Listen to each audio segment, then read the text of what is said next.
like to remind all of us that the path to fiscal stability requires not just tough choices, but bold leadership, shared responsibility, and a long-term vision for sustainable growth. National budgets are not just numbers. They reflect our values, our priorities, and our collective aspirations. Let us today use these conversations to be a catalyst for a budget that speaks to the needs of the people, drives inclusive growth, and builds a future where opportunity is shared and prosperity is within the reach for all. I wish you all fruitful deliberations. Asanteni Sana. Let's appreciate the Group MD and CEO, Mr. Jeffrey Dundo. After that, it's my distinct honor to welcome on stage Mr. Paul Kasimu, Non-Executive Director, Nation Media Group PLC, to further welcome us. Karibu Sana, let's appreciate him as he makes his way here.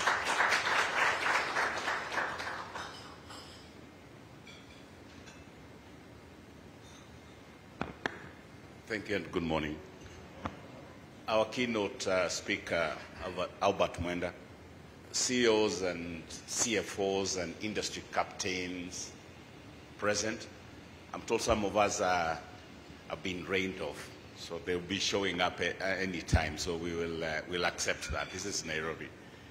Distinguished ladies and gentlemen, it's my singular privilege and honor to welcome you, each of you, on behalf of the Nation Media Group to the inaugural Nation Media Group Budget Summit 2025. Your presence this morning underscores our shared dedication to fostering critical conversations that shape our nation's policy and economic trajectory. I'm an economist, so I feel like I sat between a tax man from KPMG and our keynote speaker, and I felt, is it symbiosis or osmosis? One of those. So I feel like I'm the part. But my role really is just to offer you some brief opening remarks. And I think it is also fair for me to talk about what we believe at Nation Media Group. We see ourselves as more than just a media organization. We view ourselves as a vital catalyst for nation building. Our core mission is to inform, educate, and engage the public to create an informed citizenry capable of driving meaningful change. And I think that part of educating, informing, and also engaging is a constant one that we always remind ourselves. Throughout our history, which is not very long, we have championed thought leadership on key issues affecting our society, whether it's in healthcare, education, climate change, or economic development.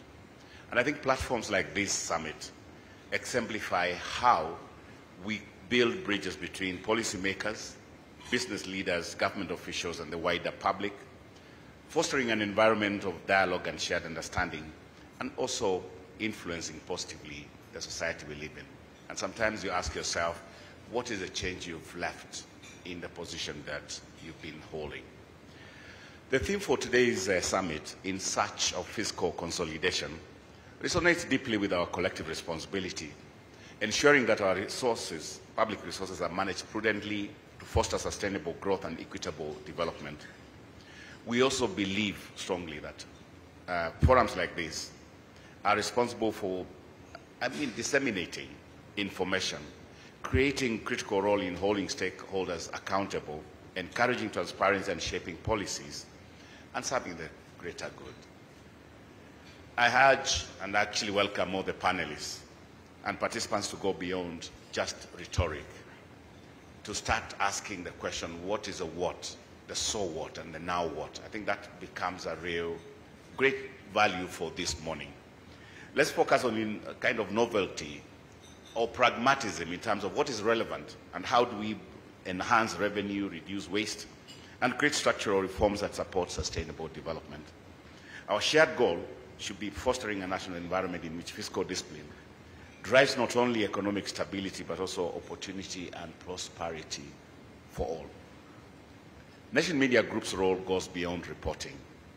We are an active partner in nation building. Through our print publications like what you just received this morning, actually now as I speak, I can see some of you are looking at the headlines. So just focus on me briefly. I'll not take more than 2 minutes. Through our print publications like the Business Daily, our television programs such as Business Redefined, the CFO Chat, and through our digital platforms including podcasts and newsletters, our commitment is to raise awareness, provoke constructive discourse, and promote informed solutions-oriented debate on economic and societal issues. And I think that's a piece around the why we are here this morning. We're also dedicated to making this summit a biannual fixture, a platform for ongoing dialogue. Each May, we aim to facilitate a constructive review of the proposed budget, encouraging timely public input before its tabling. And in November, we will gather again to reflect on progress, assess challenges, and prepare for the year ahead.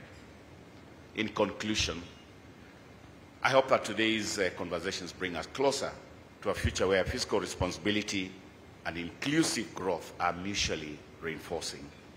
A future where robust, informed dialogue fuels national progress. I thank you for your attention and wish you all a productive, insightful, and impactful summit. Thank you.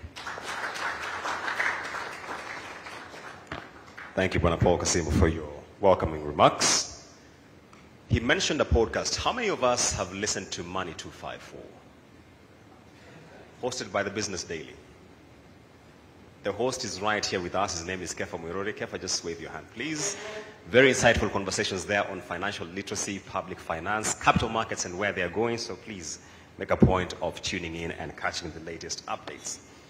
We have set the scene, and I want to invite a key knowledge partner that we have with us to help us now set the context of the conversations we shall have, and that is Mr. Kwame Wino, Chief Executive Officer from the Institute of Economic Affairs. Karibu sana, Kwame. Let's appreciate him. All right, good morning, everyone. Good morning. Kwame Wino from the Institute of Economic Affairs, and I'm thankful for this opportunity to discuss the context under which the 2025-26 budget will be laid. So I have about 12 minutes, so I'll say 4 things. So the first is, I think, just going straight to it. We all know that this year's budget is being prepared against the context of an IMF program that was abandoned, which to us at the Institute of Economic Affairs was surprising, given that, so much effort had been put to actually push towards the end, that the abandonment was, we don't know how to read the signals. Was it good? Was it bad? But I think the consoling thing, or the encouraging thing, is that information, or rather the communication from the National Treasury and specifically the CS and the Principal Secretary is that there's a conversation to ensure that there's no gap, there's no big gap. So another conversation is going on around that, which is one. The second thing which is clear right now is, again, this is about language. We think, or rather, if you read the World Economic Outlook, released about, I think, about 4 or 5 weeks ago now, during the spring meetings of the IMF and the World Bank in Washington, they still say that Kenya is under conditions of risk of debt distress. The language we use in Kenya is that we have a liquidity, not a distress situation, which is, in our view, a distinction without a difference. But nevertheless, I think the pressures on public finances are there. And we see evidence of that in many things, but one of those, of course, is delayed payments here and there. The budget caps that were established obviously suggest that revenues, balancing revenues and expenditures one way or the other. I think we've had 2 budget adjustments, basically supplementary budgets, all to bring everything back into line. But we all know that in addition to that, obviously, the main payments that were supposed to be made during the year, specifically the Eurobond, those were resolved. And we understand that there's effort also being made for some kind of private financing through some bonds. So obviously that situation of whether you call it liquidity or the debt distress situation still obtains. The third issue is we've been on a fiscal consolidation program for a while, and Kenya's fiscal consolidation which is two things. Either you discipline expenditure, discipline expenditure, raise revenues, or a mixture, right? In Kenya's case, if you've seen, again, in the budget year that's going to conclude in a couple of weeks, I think it's very, very evident that fiscal consolidation is leaning on revenue. Yeah. And revenue itself has had is behind, or rather barely meeting the targets that were set. Some revenue targets are okay, some revenue heads are okay. I'm not too sure about VAT, the income tax, and that. But on the whole, we are having to run faster to stay in the same space. So the fiscal consolidation is running. And I think it's clear because the Cabinet Secretary mentioned in a statement before Parliament, again, I think sometime in March, and the idea was that, look, in the turn of the year, on account of negotiations and all that, I think the monthly payment for emoluments for staff of the public sector moved from about 75 billion to close to 80. It's actually a little more than that, but regardless, I think he was still in the ballpark. So obviously there are certain things and movements that are not necessarily, that are adding pressure to that expenditure, telling you how disciplining or controlling expenditure has been much more difficult. And that means that the revenue is leaning, or rather the fiscal consolidation plan is leaning very heavily towards getting more revenue, which itself is a problem. And if you understand the very difficult 1 month or couple of months that Kenyans had in June last year, that's what concerns us, because that was an attempt to raise revenues by about 1.2% of GDP, and it nearly broke the country. So in our view, the idea that you can still run public sector by ramping up revenues, by raising tax rates specifically, is one that is about to reach its limits, especially the low levels of trust that the public sector enjoys in Kenya, both for good and bad reasons. So that fiscal consolidation plan is one, and I think this year's budgeting is going to have to be very carefully weighed against what the public sentiment is around that area. So we also know that there are difficult choices of spending flattening, which has been difficult, and I think a few things that were supposed to happen have been postponed. We know that a series of collective bargaining agreements were coming up for reopening, and the pressure in the public sector, therefore, to continue to open them is out. But there are good things as well. I think one of them is a commitment, and which was made, and I think it was part of one of the specific conditionalities under the IMF program that were approved. The government has an expanded privatization program, in a view at the Institute of Economic Affairs, long overdue, and we hope it's not about buying time and space. I think that privatization program ought to be executed for whatever reason, for two things. One is obviously to ease pressure on public spending, but two, just to raise efficiencies. So I hope we don't turn back, and Parliament especially doesn't turn back by telling the Treasury or the authorities that, look, unless you raise X trillion shillings from privatization, then you shouldn't do it. I think the efficiency gains that will come from that alone will be quite essential. So as I conclude, in my view, these four things sum up one thing, that there are certain expenditures and pressures on the public sector budget in Kenya that are already baked in. And they present us with an opportunity to make very, very tough choices. And those tough choices are not just about the economics of it, it's about the politics of it. And yet we are in the unfortunate position in which, well, perhaps Parliament and the executive could agree, but in the unfortunate position in which the tough choices that are required, say for instance, freezing certain expenditures, generate political pressures, which I'm not too sure that the administration that sits right now, especially in the executive, is able to dissipate by persuading Kenyans that it's all being done in good faith. So we sit in a period in which I think one program has ended, a new program has started. The terms of the new program will be very, very interesting. But under no circumstances, and I know these are options, under no circumstances should government go it alone. Because we've had ideas say, look, we can do away with the IMF and actually drive a program alone. In my view, that would be the worst possible alternative. But let's see what happens. Thank you very much.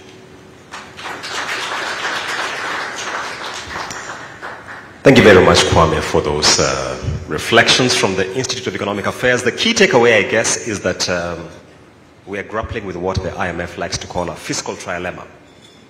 Domestic revenue is constrained, spending pressures are increasing, and the global markets are tightened. So even if you want to go and refinance debt, then you have a challenge, right?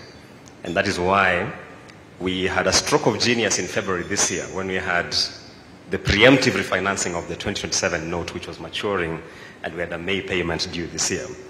Our next speaker is our keynote speaker, Mr. Albert Mwenda. I like this gentleman for one reason.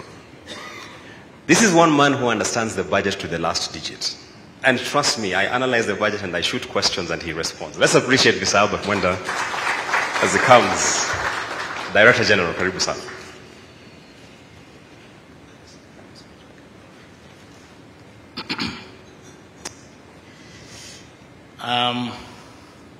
Distinguished guests, ladies and gentlemen, good morning.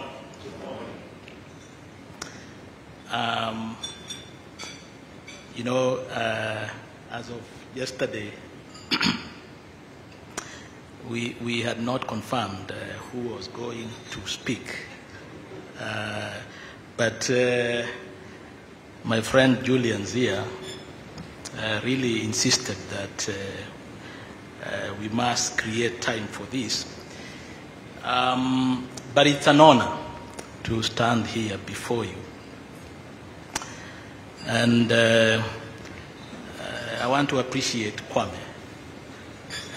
You've set the base, and Bwana Kasimu. But I'll be speaking to some of those issues from our perspective. And first of all is to say that this summit comes at a critical time of the budget 2025-26 cycle, where we are at the approval stage of the budget documents that we submitted to Parliament. And whereas in the past we've had a process that was seen as not being very open, the Constitution of 2020 requires that we must prepare the budget in consultation with the general public. And therefore, such engagements with citizens and stakeholders are a prerequisite for us.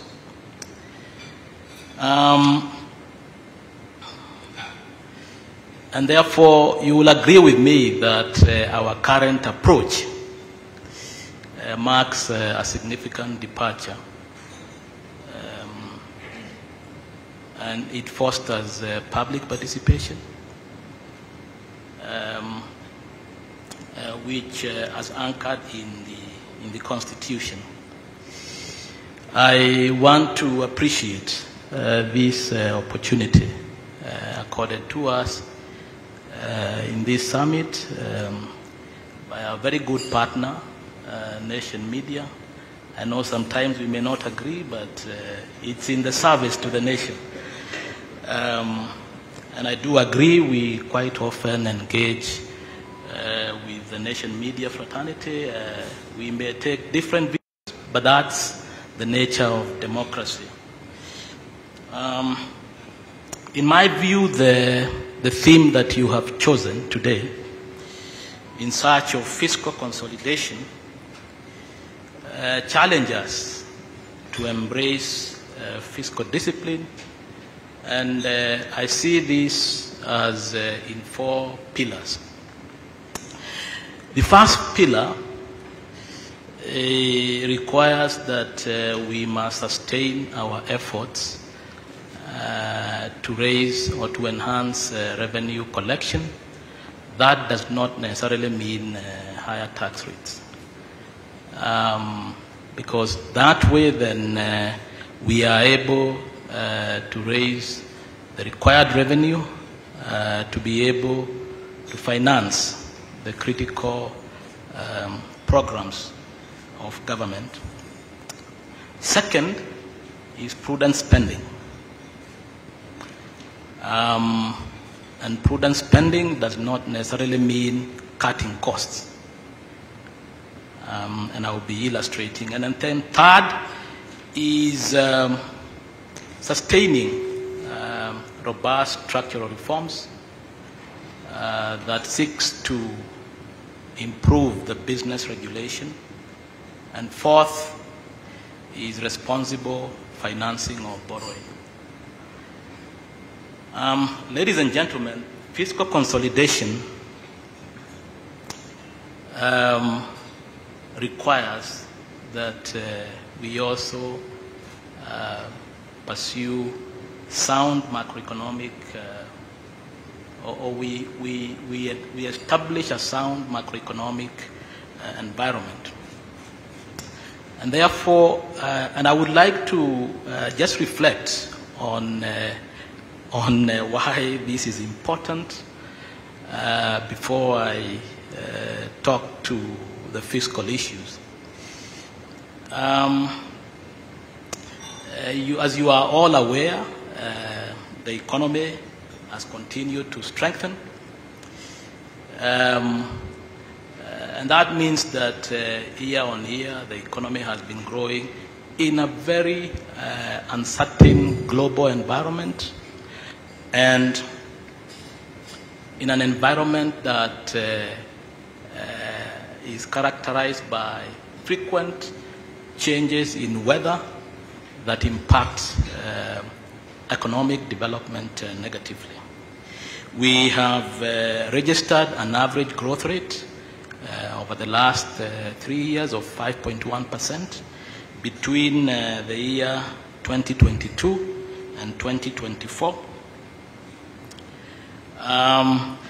it was 4.9% growth in the year 2022, 5.7% in the year 2023, and last year we grew by 4.7%. Of course, this is above the global average and also above the growth in the sub-Saharan region. What does this tell us? It tells us that we have a diversified economy. A diversified economy is what gives resilience to the economy, such that when there are severe weather changes, then the economy can withstand, and we've seen that.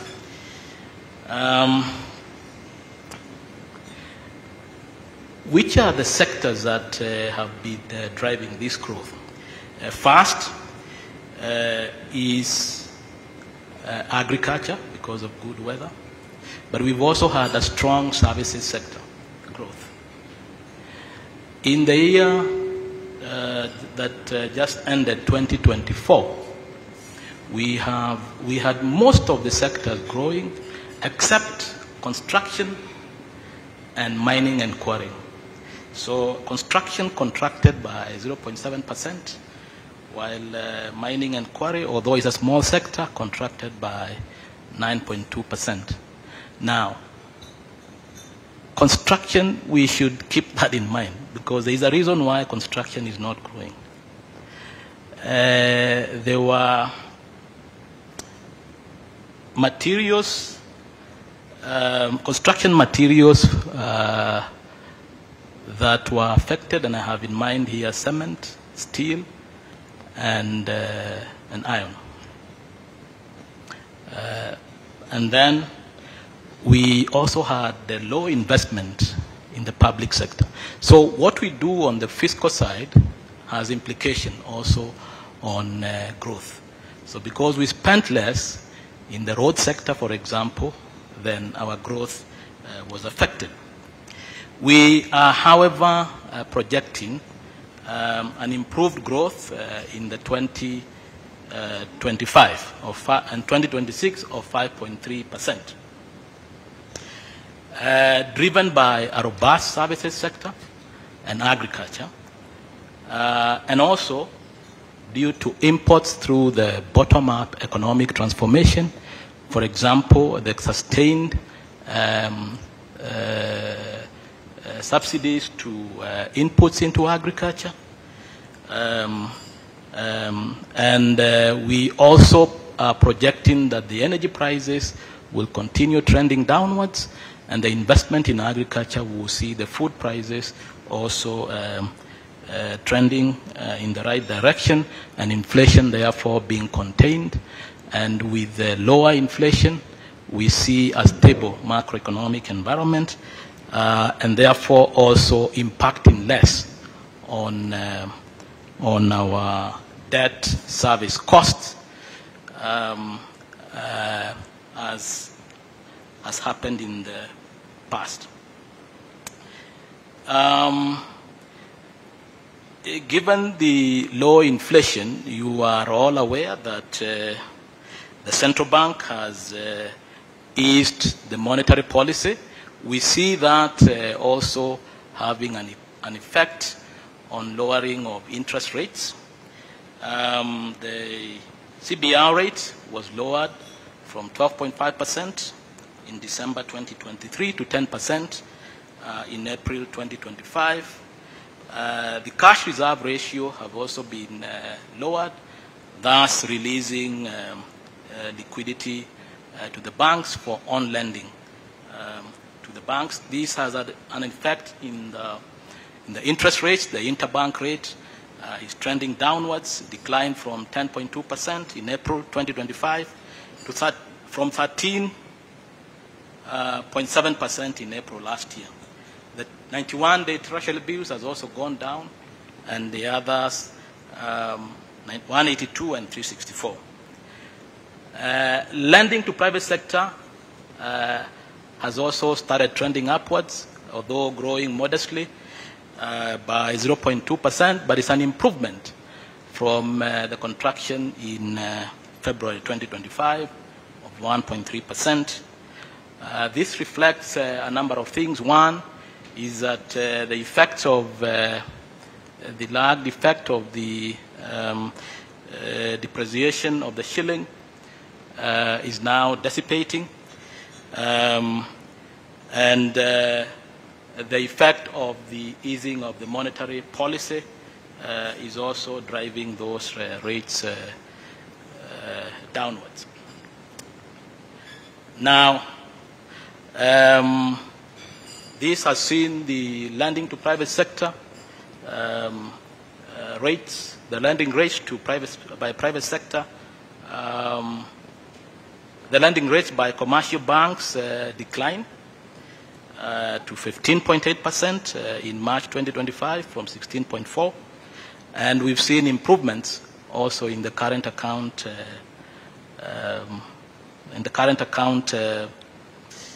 balances. Exchange rate has stabilized, and we have accumulated significant forex reserves. Now, with that kind of environment, we think it provides a platform for us to pursue sustainable fiscal consolidation, because if there are no erratic movements in the interest rates and in the exchange rate, then the impacts on our fiscal the negative impacts on our fiscal plans is minimized. Now, turning to fiscal developments. Ladies and gentlemen, as you may be aware, revenue collection by end of March 2025 reflected a shortfall of 161.9 billion Kenya shillings, mainly on account of shortfalls in A&A of 142 billion, ordinary revenue of 142 billion, and shortfalls in A&A of approximately 19 billion. Now, total expenditures also were behind target by around 137.4 billion. These revenue shortfalls were as a result of a number of items. One, is the social unrests that were witnessed between June and August last year that affected businesses. Second is the withdrawal of the finance bill. You will recall that we had projected to collect approximately 344.3 billion Kenya shillings in new revenue. That was not going to be possible with the withdrawal of the finance bill. There has been generally a slowdown in economic activity. As I said earlier, the economy grew by 4.7%, down from 5.7% the previous year, 2023. There has also been delayed disbursements and accumulation of pending bills. This reflects a delay in releasing of working capital to businesses, and therefore that translates to less revenue due to KRA.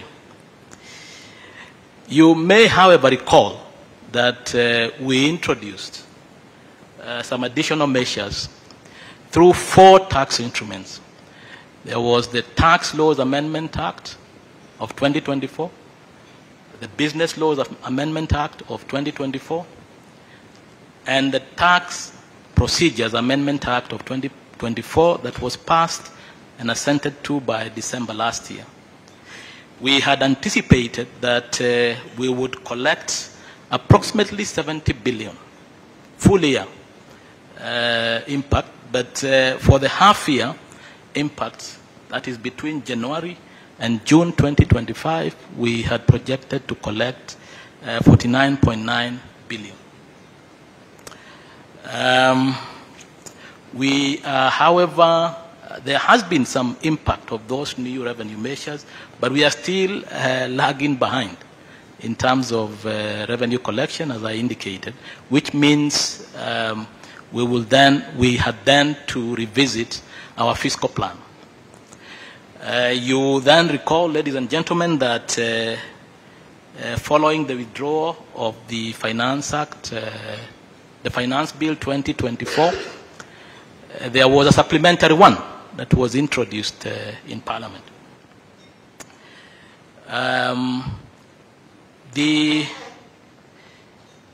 This was largely to correct for the persistent shortfall in revenue.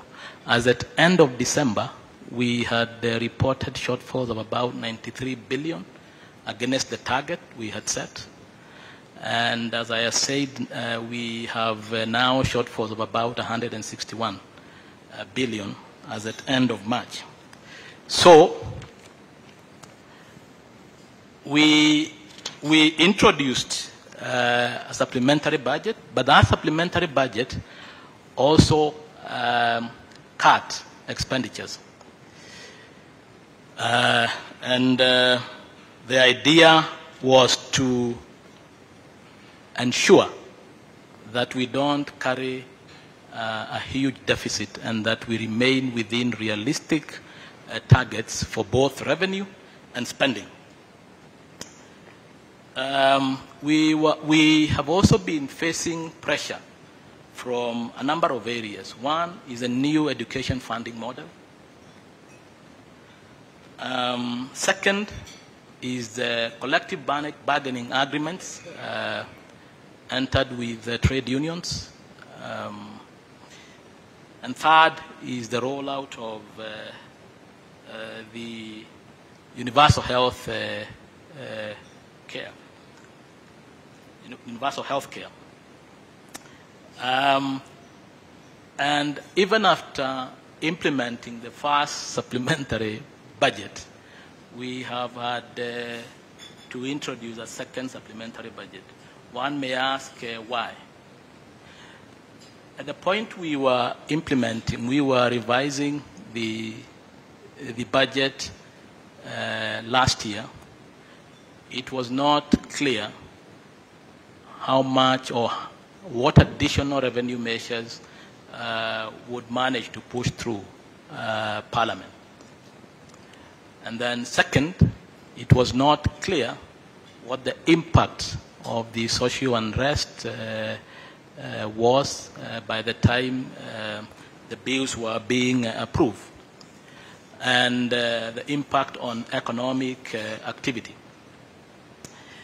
Having looked at the numbers and seen the impact of the new measures and the trend in revenue and the pressures in spending, we then reintroduced Supplementary 2, which projects ordinary revenue at 2.58 trillion for ordinary revenue, which is 14.8% of GDP.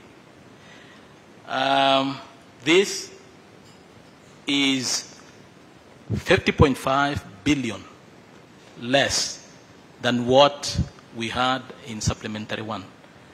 In Supplementary 1, we had a projection of 2.631 trillion.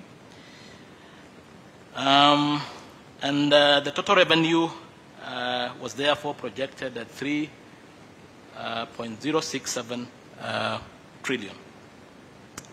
Expenditures were revised to 4 trillion. That is 23% of GDP, giving a deficit of 5.1% of GDP, which is in nominal terms, Kenya shillings, 887 billion. From a figure of, we had projected in Supplementary 1 a deficit of 4.3%. But because of the revenue shortfall and some pressures in spending, that fiscal deficit had to be adjusted upwards to 5.1% of GDP, to be funded by net external financing of 281.5 billion and net domestic financing of 605.1 billion, or 3.5% of GDP. One may ask, after this revision, what is the outlook to the end of the financial year? We still continue facing some pressures on the spending side.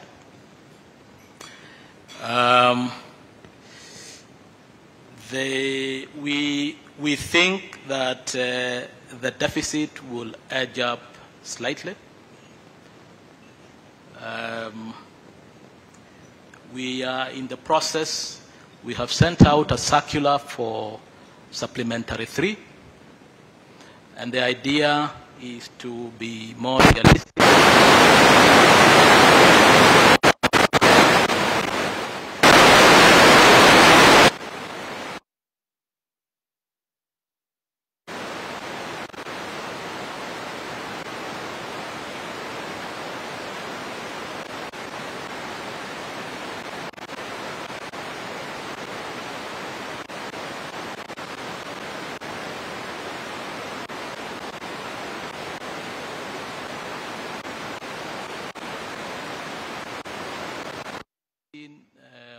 As Treasury estimates as being ambitious or overly ambitious.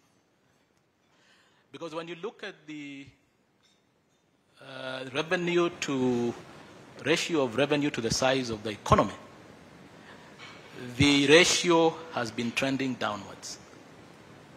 So you remember some time back, we had revenue to GDP ratio of about upwards of 20%. We are now at below 20%, which means there is something that we are not doing right, and we still think we should target to make an improvement. And therefore, the Supplementary 3 is intended to revise the numbers to a more realistic level and ensure that we are not carrying forward. We are not making commitments that end up in pending bills carried to next financial year. The this realistic revenue projection for 24-25 has also necessitated that we revisit the target for revenue.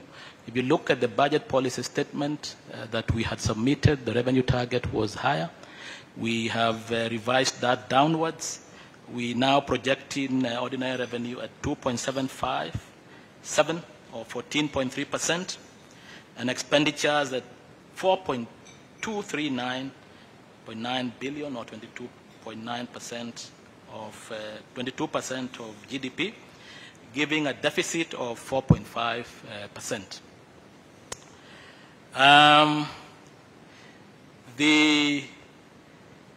It is important to note that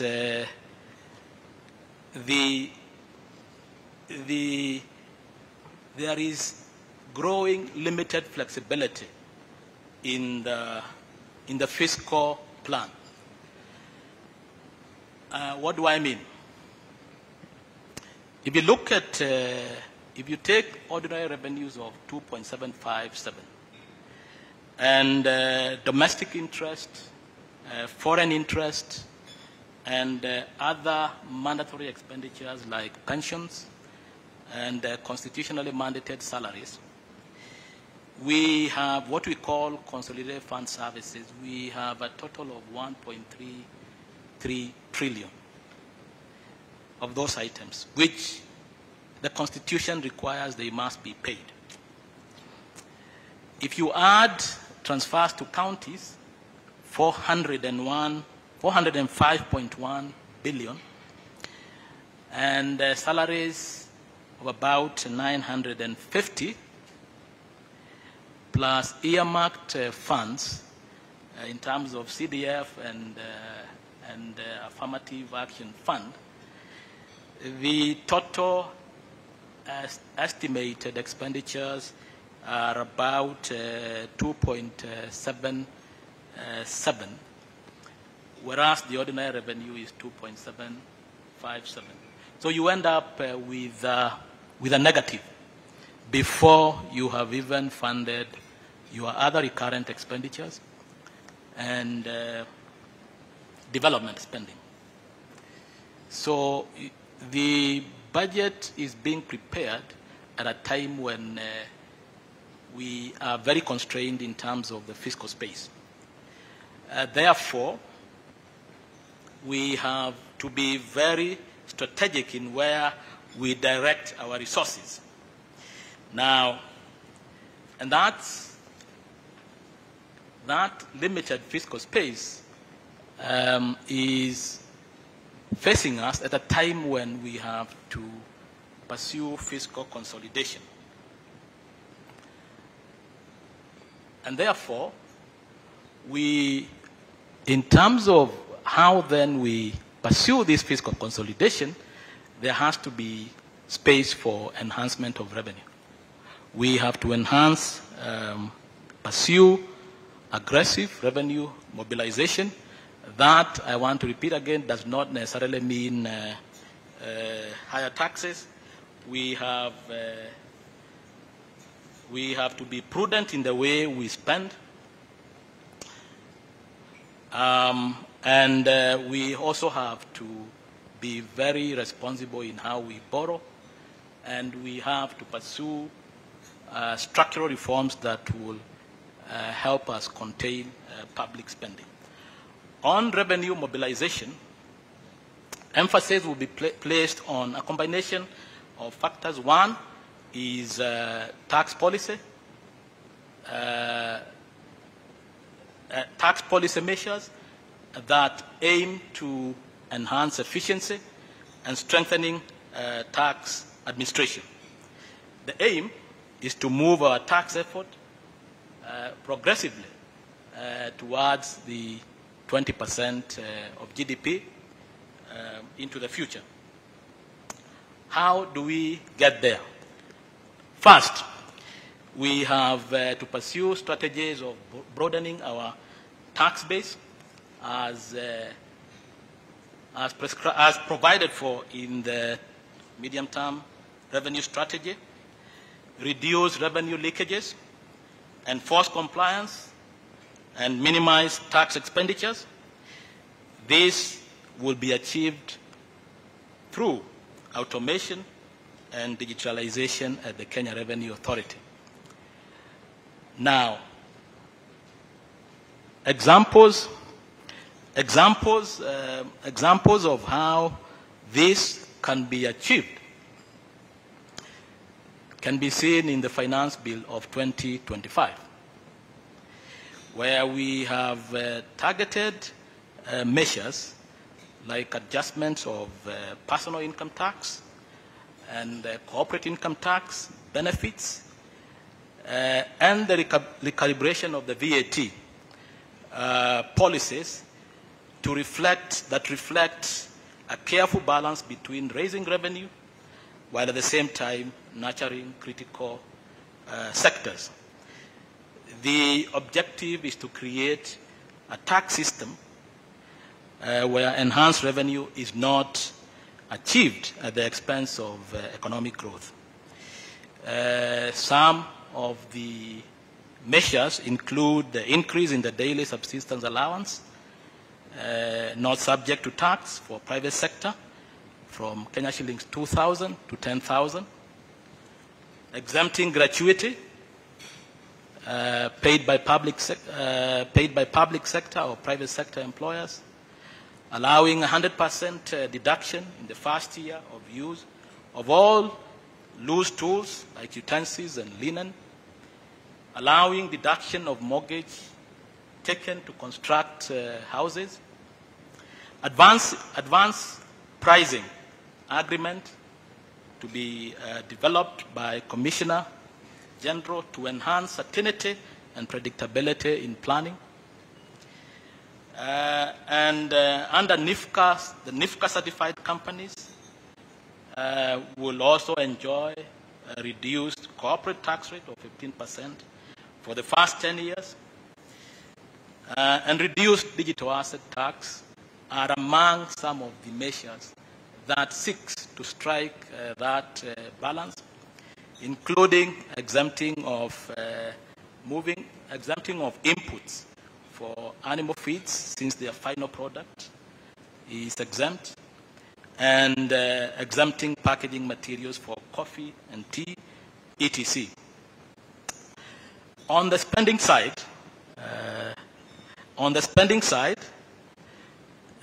we will seek to ensure that each investment, whether it's in education, healthcare, infrastructure, agriculture, social protection, and other better priorities, must be guided by a rigorous set of priorities that balances immediate needs with the long-term needs, as guided by the Medium-Term Plan 4 and Vision 2030. What will we be pursuing? Number one is pursuing or strengthening expenditure control. For example, through rationalizing non-essential expenditures, rolling out end-to-end procurement system, operationalizing public investment management system that will help better manage public investment by automating that process, and revamping public pension administration through a solution, and expediting state-owned enterprises, including privatization. To strengthen public finance management, government will also entrench zero-based budgeting. We are also fast-tracking the migration from cash to accrual and implementing the Treasury single account. To crowding private sector, we are pursuing a revamped PPP framework that will ease pressure on the exchequer and create an avenue for supporting commercially viable projects. We will pursue structural reforms, which involves overhauling outdated practices and embracing digital technology, building resilience through diversified growth, and reducing regulatory bottlenecks. On public debt, we will pursue debt operations that may involve acquiring cheaper debt to retire more expensive debt and lengthening maturities of both external and domestic debt. Our debt, although rated as high risk, still remains sustainable, and we believe, and we are allowed to take a different view. We still believe that what we have is a liquidity challenge and not a solvency one. I thought I should mention that. It is important to note the following: that number one, that the macros are still holding. Number two, the monetary policy is anchoring, is facilitating a conducive environment for both businesses and also for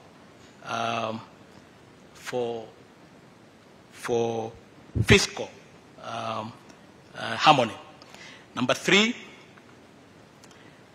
we have deep commitment to fiscal consolidation. And you can see we've come from highs of 8.2% of deficit, of 8.2% of GDP, to levels of now 5.1, and we are projecting to go further downwards. We have pressures, but we intend to contain those pressures. And we will sustain reform momentum in the areas that I have highlighted. We will pursue SOEs reforms, PPP reforms, and increased emphasis of agriculture sector support on production and continuous structural reforms to ensure that we contain our fiscal. And finally, is to say that we look forward to the feedback by citizens, including the stakeholders in this room, towards improving on our fiscal management going forward. And thanks to Nation Media Group for the opportunity to share. Thank you. Thank you very much, DG. The only problem is that you came here with 10 pages, my brother. And now that you have cannibalized my time for the panel, you will sit through the first panel and take questions. Let me call my panelists on stage. Join your hands in helping me to welcome on stage Tobias Alando, Chief Executive Officer, the Kenya Association of Manufacturers. Let's appreciate him. FCPA Edna Gitashu, Co-Convener Public Finance Committee from ISPAC, as well as Africa Tax Lead at PwC. Karibu sana. And Fred Omondi, Partner, Deloitte. Join us on stage, my brother, please. Karibuni sana.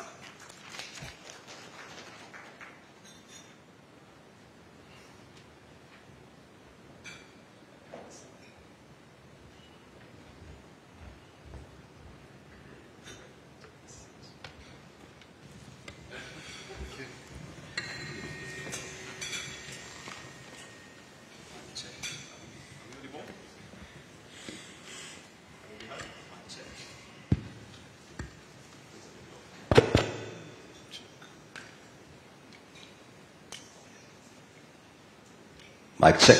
Yes, sounds like it's here. Friends, we have all had what the National Treasury has presented to us. I will flip this a bit. I will just ask one question and throw it back to you in the interest of time. Let me start with my brother Fred Omondi. So the Treasury DG tells us we're raising about 2.8 T in ordinary revenue. 1.3 is consolidated fund services, so you have no discretion around it. Another $1 trillion goes to public sector wage bill. You haven't even dealt with pension obligations. where do we start as far as fiscal space is concerned? Yeah, so, definitely he's recognized that we have a challenge in terms of especially raising additional revenue. If we look at collections year to date, like the DG has mentioned, we are running behind 141 billion shillings year to date. So that leaves very, little room for wiggling on the revenue side. And of course, he's mentioned there's a lot of aggressive, effort towards revenue collection. So that's what we are likely to see happening more and more to try and grow that revenue. But on the other side, in terms of expenditure, is of course looking at the discipline around expenditure, the efficiency of that expenditure. So there is very little room, in terms of fiscal space, and we are likely to see, higher deficit if we don't then rein in on expenditure, given this, the relatively lower growth in revenue collection. And the public appetite for additional taxation, as you can see, is not there. And kudos to the Treasury, they've, and the policymakers. They've avoided introducing new tax measures in this finance bill. Maybe thanks to the Gen Z, if they're here. I can't see any of them, but I think that's responsiveness to feedback that would have been given, maybe not in the best form, but it's still responsiveness. So with that reduced appetite for extra taxation, I think it's really more about the discipline on the expenditure side, and then of course, managing our debt carefully, as the DG has alluded to contain expenditure, including debt service expenditure, which is quite a big chunk of the number that you've talked about.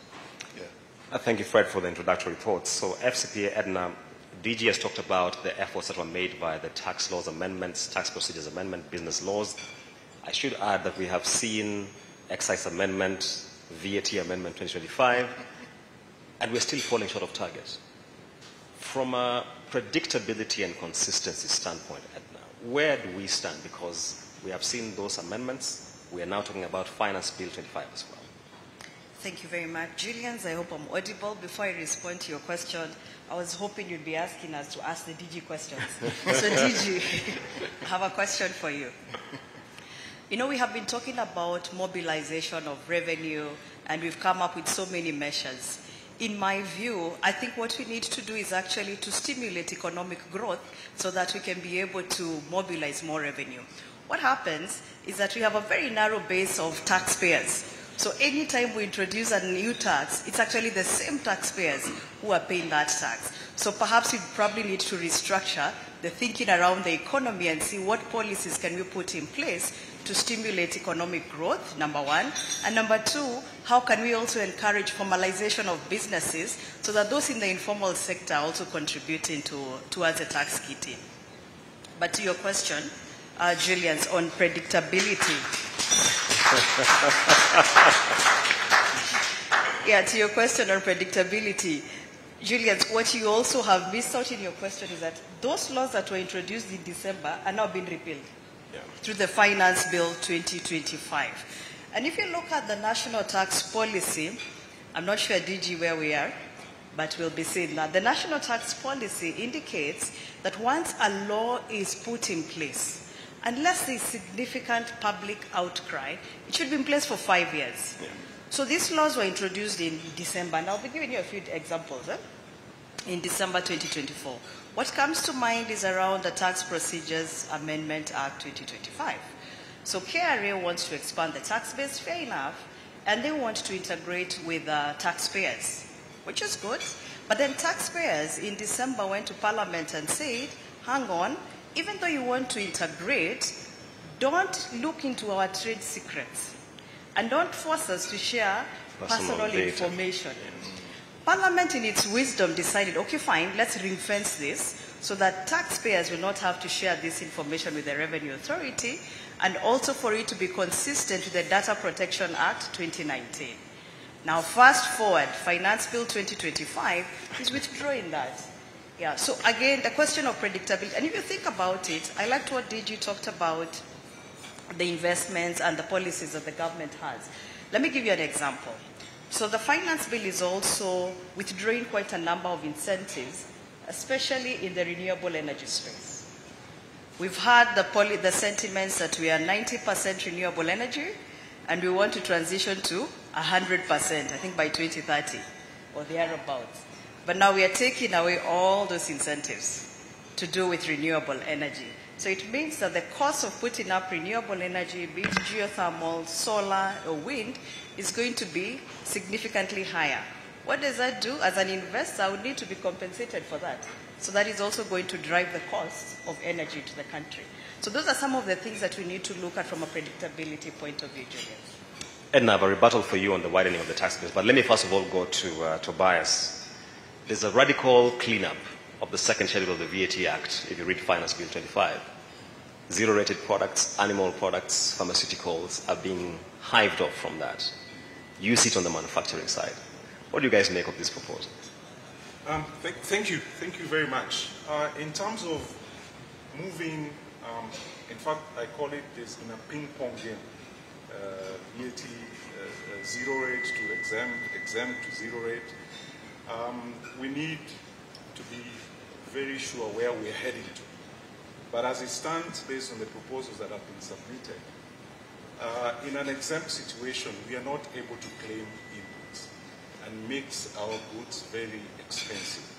If you're looking to be competitive in the market, in the local market and the regional market, then definitely through exempt, our goods are not going to be very competitive. We are going to have expensive manufactured goods in this country. So our appeal to the National Treasury is to consider revision of this. Zero rate is more acceptable because we claim, and even at zero rate, we need to have Treasury allocate enough money for refunds, because the refund situation is still not sorted out. Yeah. The monthly allocation of about 2.5 is not enough with a claim of 4 billion per month. So we need to have clear mechanism to sort the refund issue in this country. Otherwise, we'll still be having a lot of challenges in terms of our products. Tobias is telling us we need to rethink the proposal to clean up the second schedule, and also that we have a problem with VAT refunds, and we have very interesting proposals on the finance bill around that as well. But any questions?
including the one raised by Edna. Then we come to our second questions here.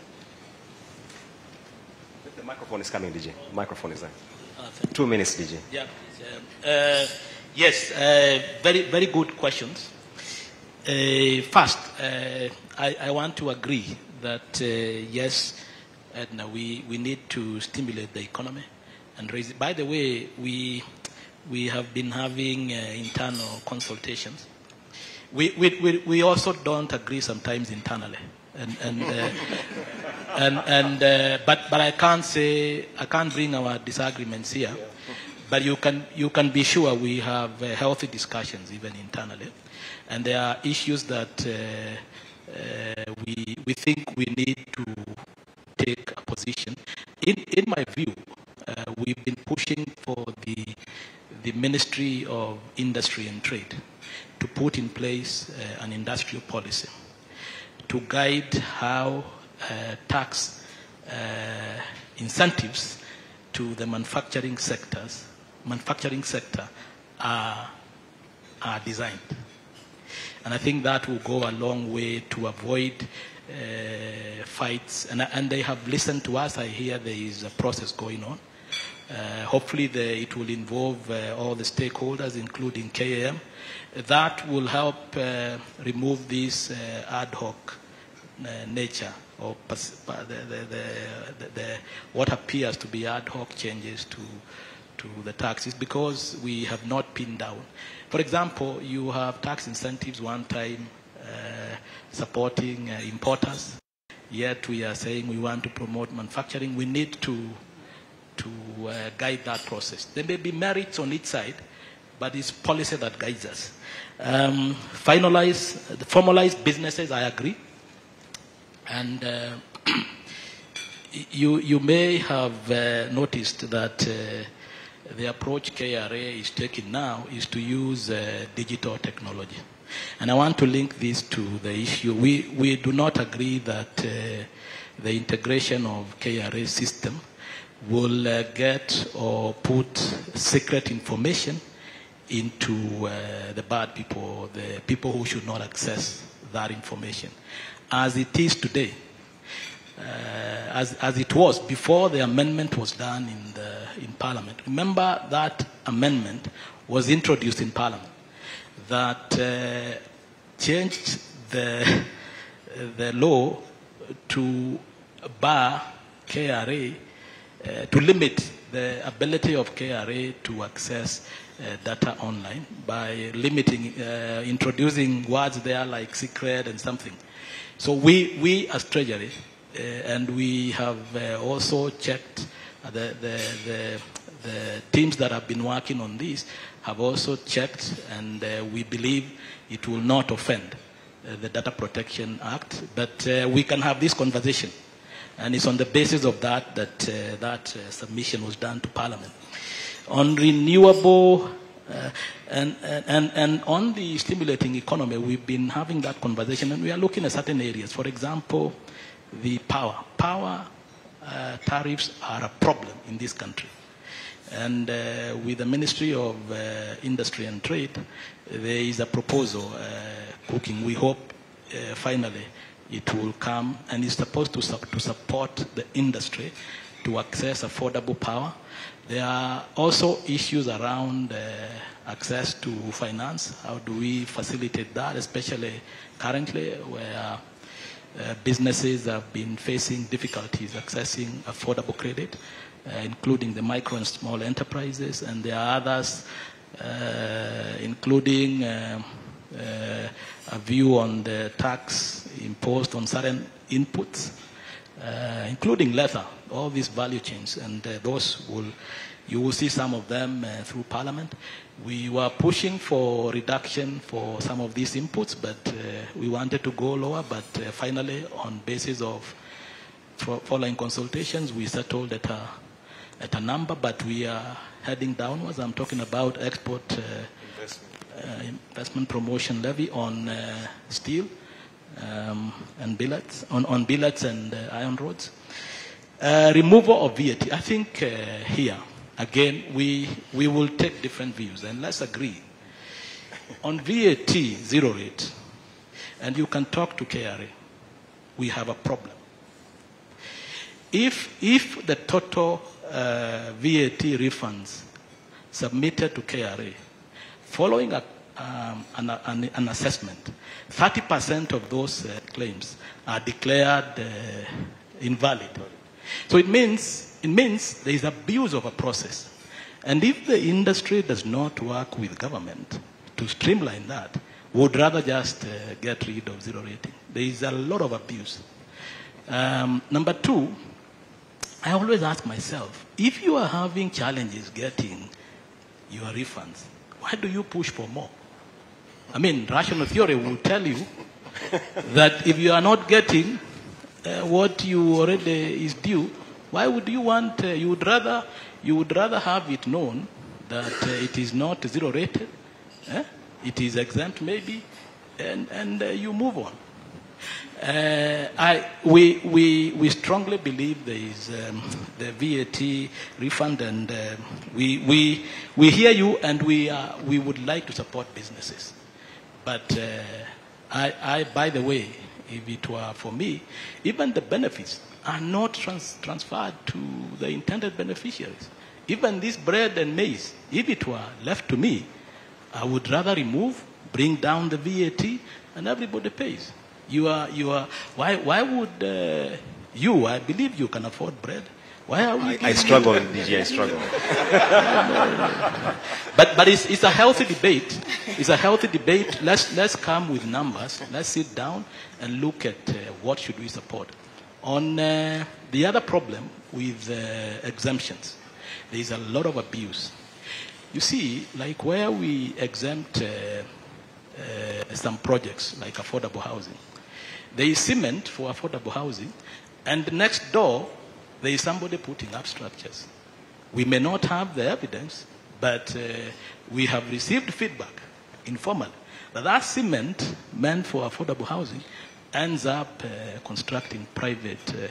So why would you allow such kind of an arrangement? And controls are going to be difficult. DG, we'll get a VAT summit. Let's go to that question. Can I just complete?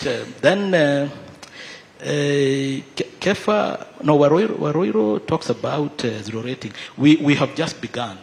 This is the first budget that started, and we were trying to, there was also a bit of, first of all, is capacity building across national government. We started with that. We've not done county governments, but it will be, first of all, changing mentality. Even though we are calling it, we require that ministries come with a submission which showed the makeup, what explains, for example, their wage bill. So you had all the staff, their positions, and Alex here is in that department.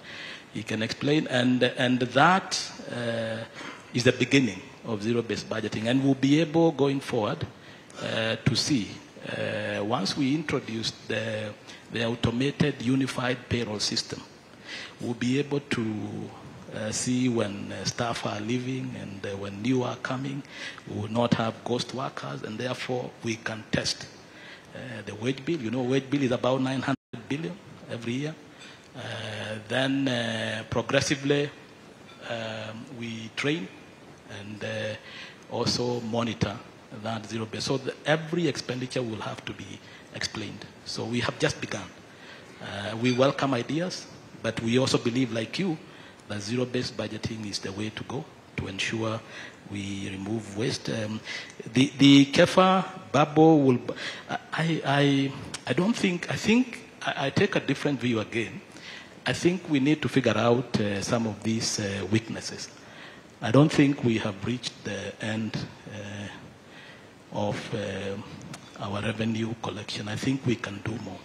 And what we need to do is to allow time for the deployment of these digital solutions. Already there's been a decision to roll out one in the monthly rental income collection through KRA. There will be even e-teams. We've not seen the full benefits of that. So progressively applying digital solutions, but also thinking about these changes in the Tax Procedures Act is also aimed at streamlining collection. So I I don't think we've reached the end. We just need to work on efficiency.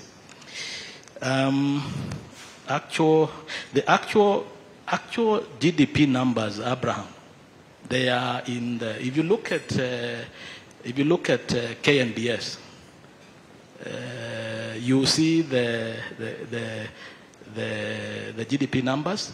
But if the point you are raising is the questions that the areas we've been working to improve on export data, there's been an issue raised about that we were not capturing the travel receipts from tourism correctly. And those have been revised by KNBS to reflect the correct number. And then there was oil re-exports, so which will have an impact on the GDP. But I believe what is reported by KNBS, but maybe I didn't get your question. I can have a one-on-one with you, but those are the revisions that have been done. But we believe what KNBS, and then we project based on agreed international protocols. And then the public sector investment, I didn't understand that question, but I can speak to supplementary 3. We have also noticed there is a problem. And I am chairing a committee to review the provisions or the arrangements for Article 223. We don't have a problem with application of Article 223 in the context of withdrawals from the contingencies fund. The contingencies fund, if you look at the PFM, it is very clear, very stringent what you can draw from where you apply. It is where there is a threat to life, a threat to property. It's very clear. And we don't have abuse there. But where the clause in the Constitution that says when there is a shortfall or there is a need, an urgent and unforeseen need, that, and we welcome ideas on how to, I am chairing a team and we need to fix this. So I hope I've covered everything. Thank you. Thank you, DG. And I'm sure we all agree why I insisted this gentleman had to come. My friends on the panel, we surely have to respond to what he has said about VAT. Let me start with Fred. Mine, two things. One, I think the issue around refunds, of course, there are different views around it. But I think the 30% disallowed refunds that you mentioned is not necessarily a reflection of non-genuine refunds. It's more around the stringent procedures that the revenue puts in place. So if I was to simplify it, you had the VAT, so that's not in doubt. But probably they want 10 documents and you have 9, and those 10 are, because they've increasingly, become stricter in terms of what they're looking for. So it's not necessarily a reflection that they're, fake claims, as we like to call it, but it's more around the revenue looking for reasons to disallow your claim. But that's a practical matter that can be looked into. But the thought that I like that I think we need to develop further is around whether we really even need to have the VAT system as it is. So in my view, given all these practical challenges, now we are testing or rolling out T-teams, and already there is hue and cry from taxpayers around the practical challenges. Sometimes the system doesn't transmit invoices, you cannot match your purchases with the output that has been declared. So there's a lot of practical challenges, and it's really costing businesses and taxpayers and making it even more difficult, to do business. So to just develop your thought around that, if the current VAT system is not working as envisaged, rather than try to move around with exemption, zero rating, what have you, why don't we think, for example, of a sales tax system? So if we know that the government is keen, as the government keeps repeating, to reduce, tax expenditure, and among those is refunds, and you are not able to put in place sufficient budget for refund, why not think about a sales tax where we have a much lower rate that everybody can pay, and we make it simpler for businesses and taxpayers as well. So we don't have to worry about filing input claims, about waiting for refunds, about what's zero-rated, what's exempt, So that would be my radical proposal. I know it would be a radical change, but I think it would be better for the business environment. But Fred, and this is not a rebuttal, but if you go to the budget speech of 1990 by Professor George Saitoti, the reason why sales tax was abandoned and we adopted VAT was outlined, but that's a conversation for offline, not here. Tobias Alando, you were handed over and told tuambiani ukweli. You guys are misbehaving. So from where we sit, I think it is a policy and administrative challenge, because VAT is working in other countries. South Africa are doing it so well in terms of refunds and payments for the manufacturing sector. And nothing stops Kenya to clean up those administrative challenges that we are having. I believe we can do that. So it's not a problem of whether we need VAT zero rate or exempt. It's a problem that KRA needs to clean its system or establish systems that are workable. From where we sit, after every production, I need to claim my inputs. That is a fact, because I've already paid VAT on the inputs. I need to claim them. You can't tell me now I can't claim the input. That may not work. It will be costly for the manufacturing sector. Edna Gitasho. Yeah, so 3 thoughts. So the first one, let me just respond to my colleague Fred on the issue of sales tax. I don't think that's the way to go. We probably just need to streamline our current VAT regime to see how we can be more efficient in terms of the refunds. And just to give you an example from the continent, Nigeria is currently going through reforms.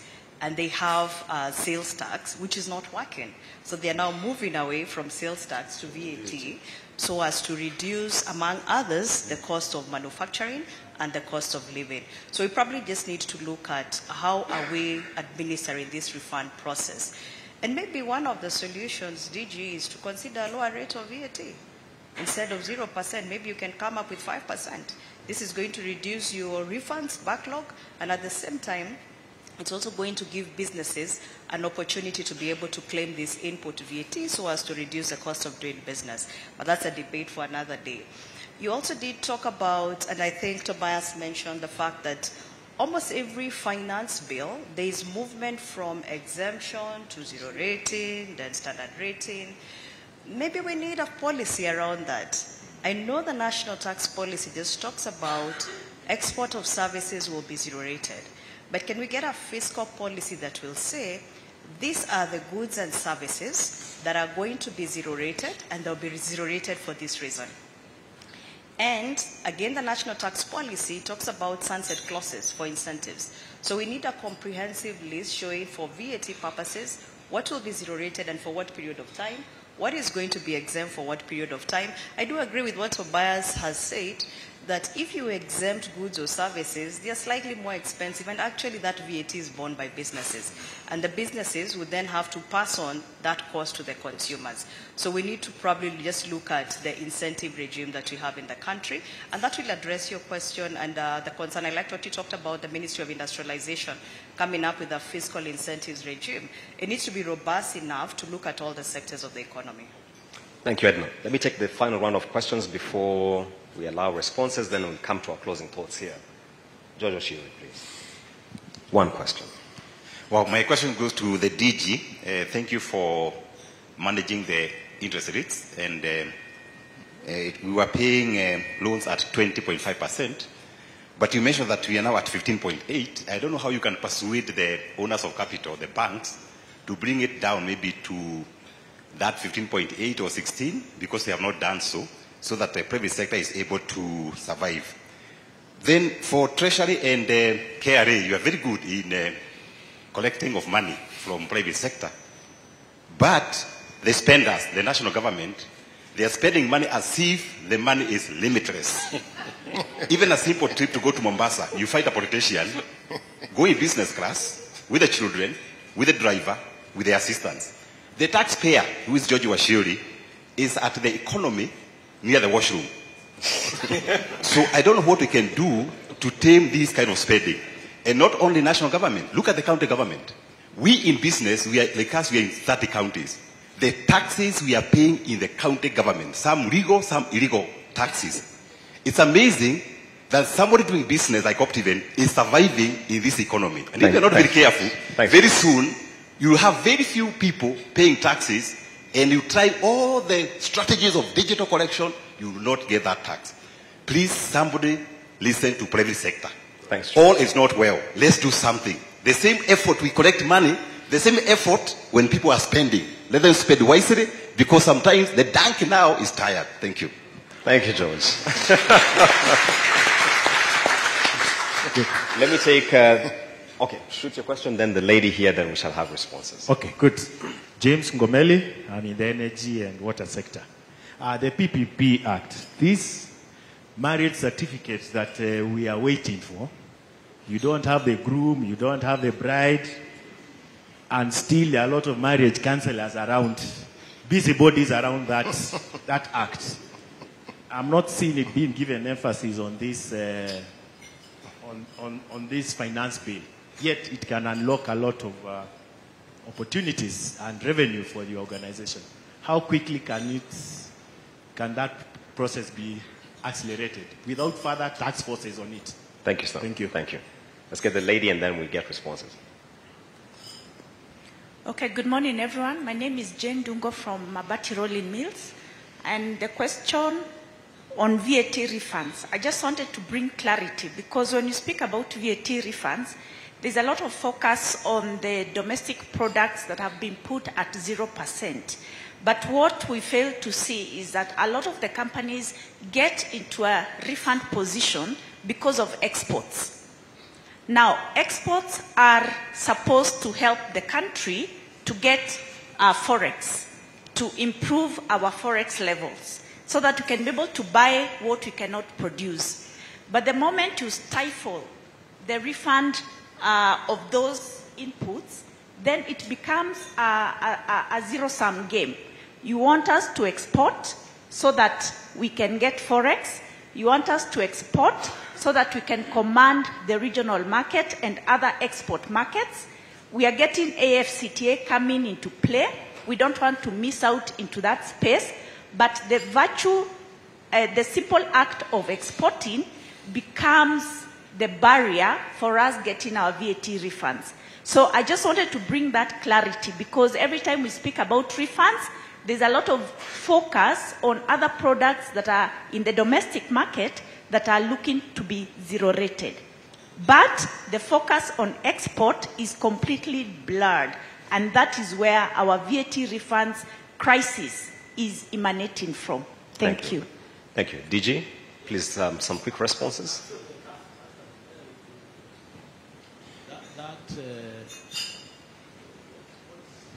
Remind me your name? Jane. This one is not working, is it? We can hear you, DJ. Okay. It's working now. Actually, the VAT zero rating is supposed to be restricted to exporters. And it is intended to do exactly what Jane has indicated. However, we have lots of domestic production enjoying VAT. And what happens, it then distorts the framework, so that rather than us, depending on who has a louder voice and who that pressure, so we should be prioritizing refunds for exports. I agree with you. But because we have allowed lots of domestic products to be zero rate, then you compete. And the other point I did make, every time we increase the budget for VAT refunds, the request or the claims increase. So there is a problem. There is a problem. So we need, and I agree, one way is to look at our regime, but I think we've been considering options. Why not remove and calm down on the VAT. Those are the options. But we continue listening to industry. Believe you me, what we want is to support industry. And to support industry in a manner that makes sense. Because one time, we'll get from their own members. One member comes and tells us we want, we have adequate supply of local raw materials. Another one comes tomorrow, says there is no capacity. So, and then in between, and that's what I was saying, we need, that can only be guided by an industrial policy, which says our view is that we don't have adequate raw materials. So we need to import, and this is an important sector. So we need to support it. In the absence of that, you play to the whims of interest groups. That's something that we have kept on saying, but I think it is going to happen, and we think there will be sanity in that area. But I agree with you on that. Washiori, banks, it's, we are a country that embraces market principles. And banking industry is a sensitive one.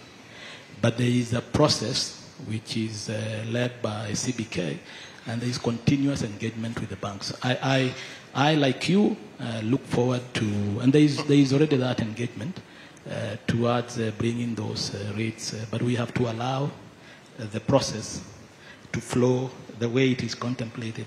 The spending, I am with you. It pains me, Washiori, when I am seated in Treasury. We are trying to raise money for critical issues like, what example, maybe supporting universal health care, providing medicine. And then we have expenditures that we don't think really add value. We also are concerned also about counties. Maybe these are the teething problems, but the next area of focus should be how we reduce this wastage.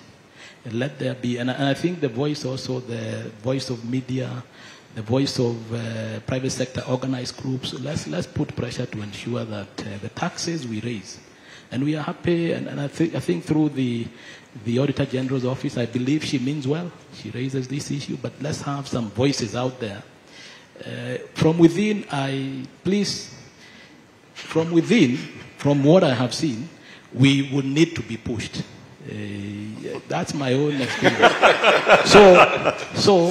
And you are the ones who elect these governments. You hold them to account.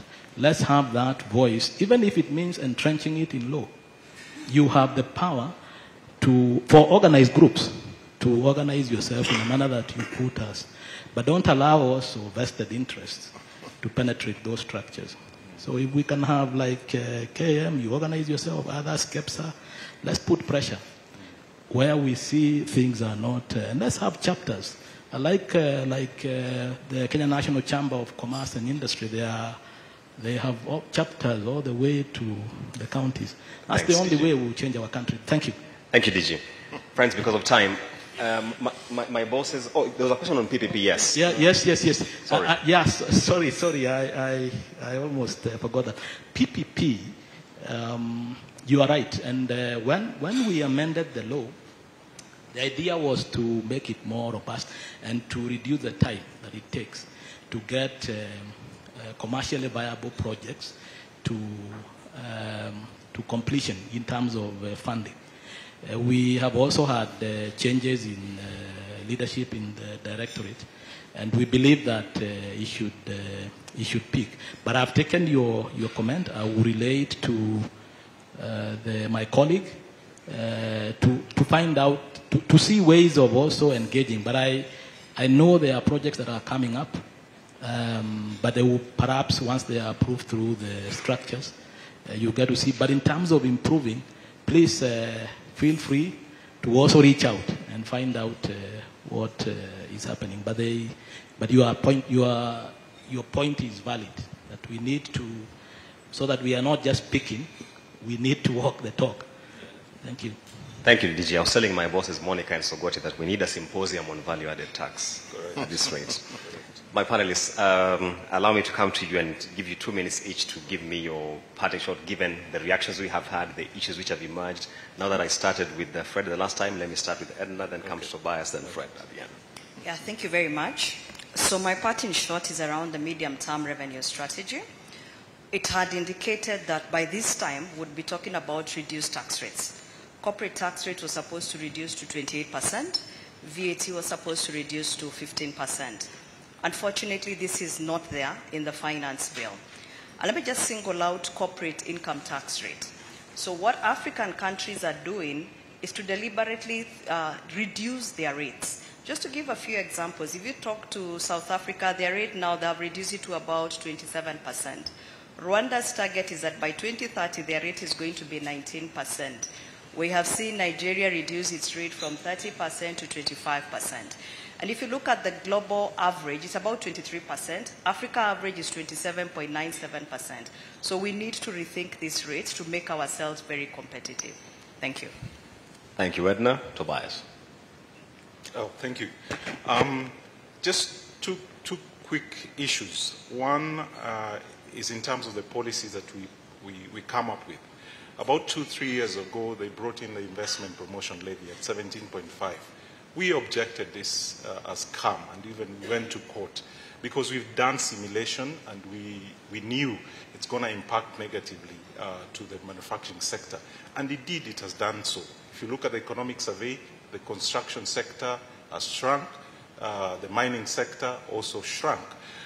But we did not need to wait for that to happen because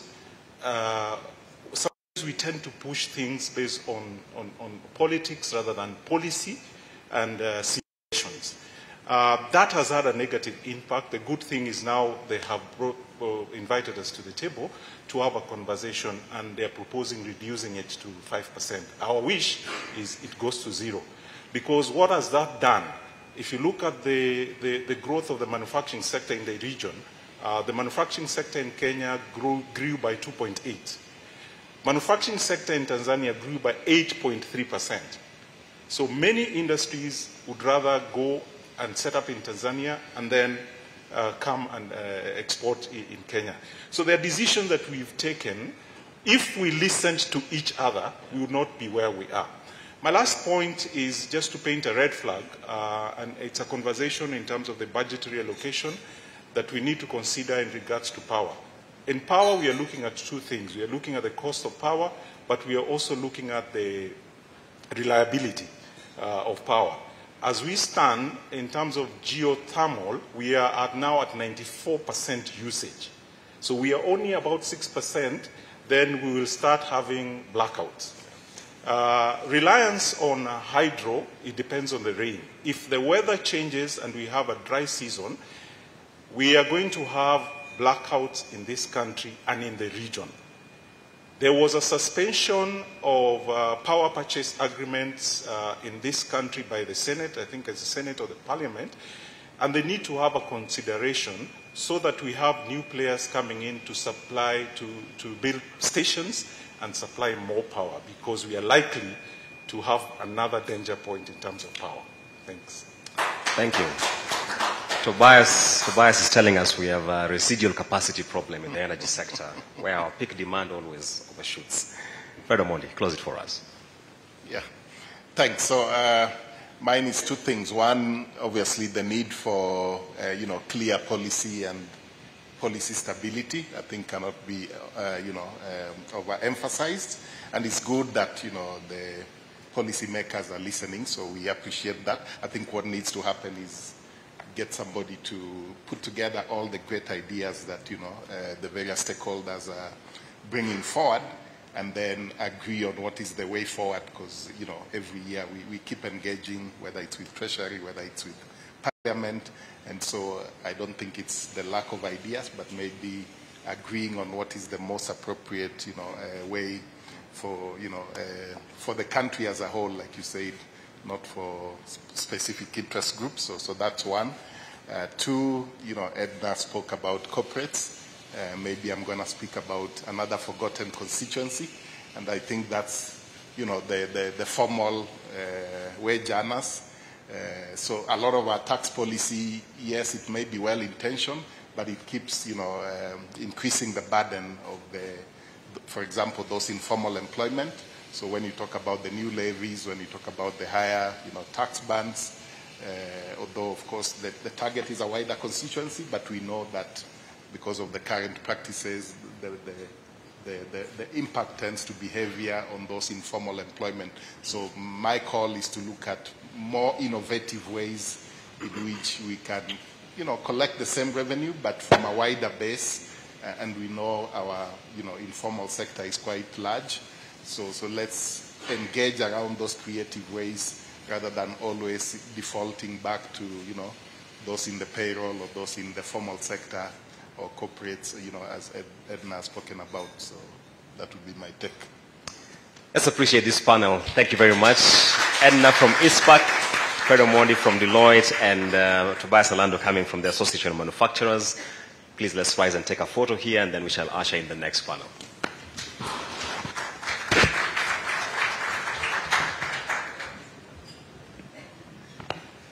DG, please join us on stage.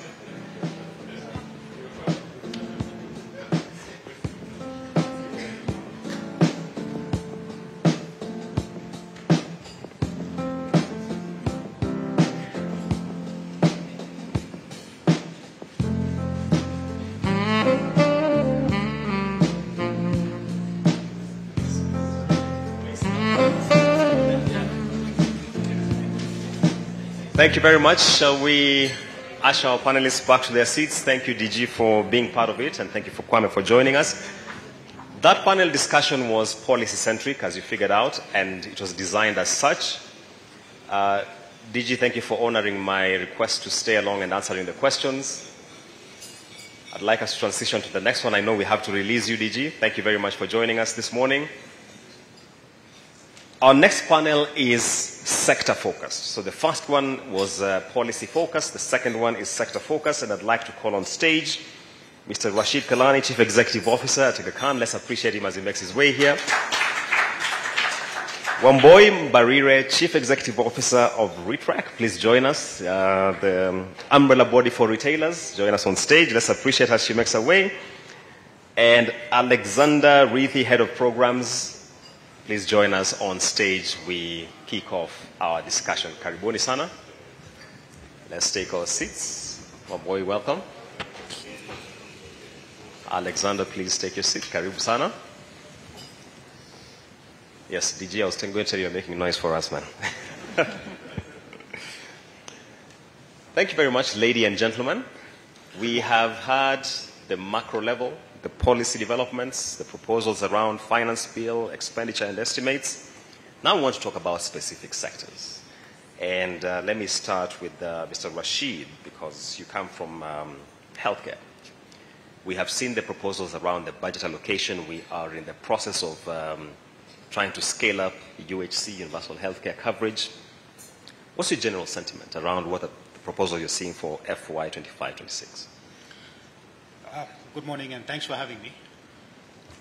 I think the answer is, where do we want to be as a country when we talk about the healthcare space? I have mentioned this many a times, that there are tens and billions of dollars leaving this continent, going to other parts of the world, predominantly in Asia, for healthcare. Do we want to arrest that tens and billions of dollars, or do we want a status quo?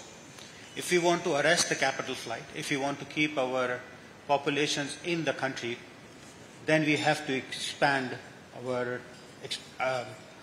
we have to invest more in our healthcare. So Kenya roughly spends 3% of its budget on healthcare. But if you look at the Abuja Declaration, it's talk about 15% allocation for healthcare.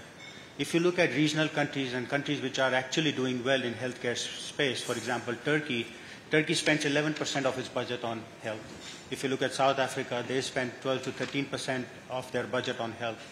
So what does that mean? Spending in health will actually provide many benefits. The first is the healthy population. The second is obviously the tax income to the tax authorities. Number three, it will arrest the capital flight which is going, and the tens and billions of dollars are leaving the continent. So these are some of, and obviously providing employment opportunities for our populations as well. So if we want to take that route, then we have to spend more. And I don't mean only the public sector institutions, but also the private sector institutions. And they can work together in order to expand our capacity, equipment capacity, human resource capacity, if we want to reach that goal. If we don't want to reach that goal and we are okay when tens and billions of dollars are leaving the continent, then it's fine. But Rashid, a quick follow-up to that is that when we were having the public discourse around rolling out UHC, one of the arguments that were leveled by the government is that there is a substantial place for market-based solutions for healthcare, especially on the risk mitigation insurance side. How do you respond to that? I think that's a valid argument. So if we were to buy a phone, iPhone is priced different, Samsung is priced different, Nokia is priced different, and these price differences is based on the cost. So healthcare also comes with a cost. If you want good quality doctors, you have to pay them well. Otherwise, they will take off to Australia, Canada, and wherever else. If you want to have good technology, you have to buy good equipment, and that costs money. You have to invest in education so that there is a human capital development. All these things cost money. But if the financing model is not right, then somewhere will be subsidizing it. And I think in the previous regime, I think the healthcare financing was not optimum. I think that what government is trying to do with the UHC and the 2.75%, I think they are trying to fix the financing model, and I think it's the right step in the right direction. Are we there yet? The answer is no. There are still many system challenges. There are ethical questions that keeps coming up. But I think the step is in the right direction, that we have to fix the health financing. Otherwise, we will always be chasing our tail. Okay. Omboy, you had the conversation we had around VAT. Yeah.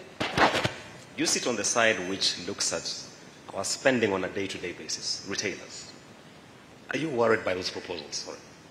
Without a doubt. And thank you very much, Gillian. And I'll start with your own comment. You're struggling to afford bread. And think about it. You're a quote-unquote Kenya middle-income, upper-income Kenyan. So imagine that person who doesn't sit on your level of income, how much that struggle is. And we sit in a country where the retail sector is the price taker. We are not price givers. We're price takers, which I keep telling people is very different. Tobias is looking at me badly. It's very different from retail out there. Retail out there is price makers, but here we are price takers, meaning whatever impact policy has on the manufacturers lands on the retailer, and then the retailer will obviously pass it on. And in most cases, we have, for majority of the goods that we are selling, especially FMCG, it's led mainly with a tag called recommended retail price. Yeah. So it is why, and that price is usually set by somebody outside the manufacturing sector. So definitely the VAT or any other tax that touches on a product will end up with a consumer who then hits back at the retail because we are customer facing. Our retail is lent by the capacity to spend. And there's definitely no capacity to spend right now. We've seen growth in what we call informal sector, which is traditionally more expensive than the formal sector, but it is more affordable because then it allows greater breaking of bulk. It will allow credit facilities between your kiosk and yourself so that you can afford your bread, which the formal sector won't do. So we are really concerned because we are seeing already in the last 1 year since the last finance bill, the value of the basket has continued to go down. Yeah, which is an indication that there is less consumption money in the pockets of the Kenyans. Let me just prod you on your second point there, because Wamboy and I, not too long ago, had a conversation around the evolving basket of the Kenyan consumer. Initially, when you went to the retail chains, you were very keen on the brands you're selecting. She told me now, Kenyans don't even care about brands. I just want toilet rolls and that's it. Speak more to that, Wamboy. When there's money in the economy, you look at the tissue, I want Hanan, you pick Hanan, then you put it in your basket. Current times, you walk the price tag, then go up. Yeah? So we've moved away from brand. What I'm looking for is, I see Kenyans are interested, I guess that peculiar thing we were told. We want the best quality at the lowest price possible. But currently, that is not even working. So now you're looking at which is the lowest price. Yeah, this tissue looks okay, so it's okay, let me buy it. That's how the basket is going. And the plus side of it is going to be, again, to trends out there, we'll see more and more growth in the own brand sector. Own brand is, for Kenyans, a blue label, yeah, which was unfortunately introduced at the tail end of Nakumat, which then gave it a bad name. However, the world over, a lot of retail runs on own brand, and the own brand is supposed to create same quality at a lower price, because the own brand is actually manufactured by the same people. So if I use the tissues, for example, the person making tissue for Jaza, for example, is Chandaria Industries. So it's the same quality tissue, but at a lower price because you reduce on the advertising. So we are definitely moving away from brand, being increasingly, we've always been very price-led, but we're increasingly price-led and looking to get the quality, even though not the brand. Interesting, and that's where I would like to pivot now to Alexander, because we have been told that the budget for 25-26 is designed to put money in our pockets. Do you get that sense, Alexander? Thank you, Julian. Let me start by, first of all, correcting something that was said by the DG. He did indicate that I have some idea about zero-based budget, even that I am in some department. The correction is I used to be in that department, and it's true that I spearheaded the work on the zero-based budget, which took about 4 years, but I think my long stay there seems not to have escaped some of the people in Treasury. But coming back to your question, we, from TISA, our analysis does not currently indicate that this budget is putting money into our pockets. And my concern is what was raised by Dr. Washuri there. Because if you look at the way we intend to finance our budget, we are seeing domestic financing is increasing by the day. And once it increases, it means that the private sector is competing with government for resources. And once that happens, then the interest rates on loans that the private sector is looking for to come down will be a challenge. Once that happens, then it means that their cost of production goes up. And once it goes up, then it is transmitted to the consumers. So we'll still have that challenge. And we did something about this in this budget. When the first, the budget policy statement came out, and we saw that what was projected for ordinary revenue was 2.835 trillion, we raised an alarm because we looked at how the economy was behaving, and our computation then indicated that the possible revenue would be somewhere in the neighborhood of 2.73 trillion. And I'm happy to hear what the DG has said. They have since revised that to 2.75. We still have that 0.02 difference between ourselves and Treasury, which we believe if the economy will grow as projected at 5.3, then we still will not get to 2.75. And looking at now the new numbers on domestic borrowing, where now we intend to go to 581 billion internal borrowing, which has again been reduced slightly. It's still a very big number, and it still means that we are still going to have challenges of accessing credit, though the DG did paint a positive picture, but those in this room who are in private sector, I believe, would give you a different story. But even as you, Alexander, as you celebrate the downward revision in the...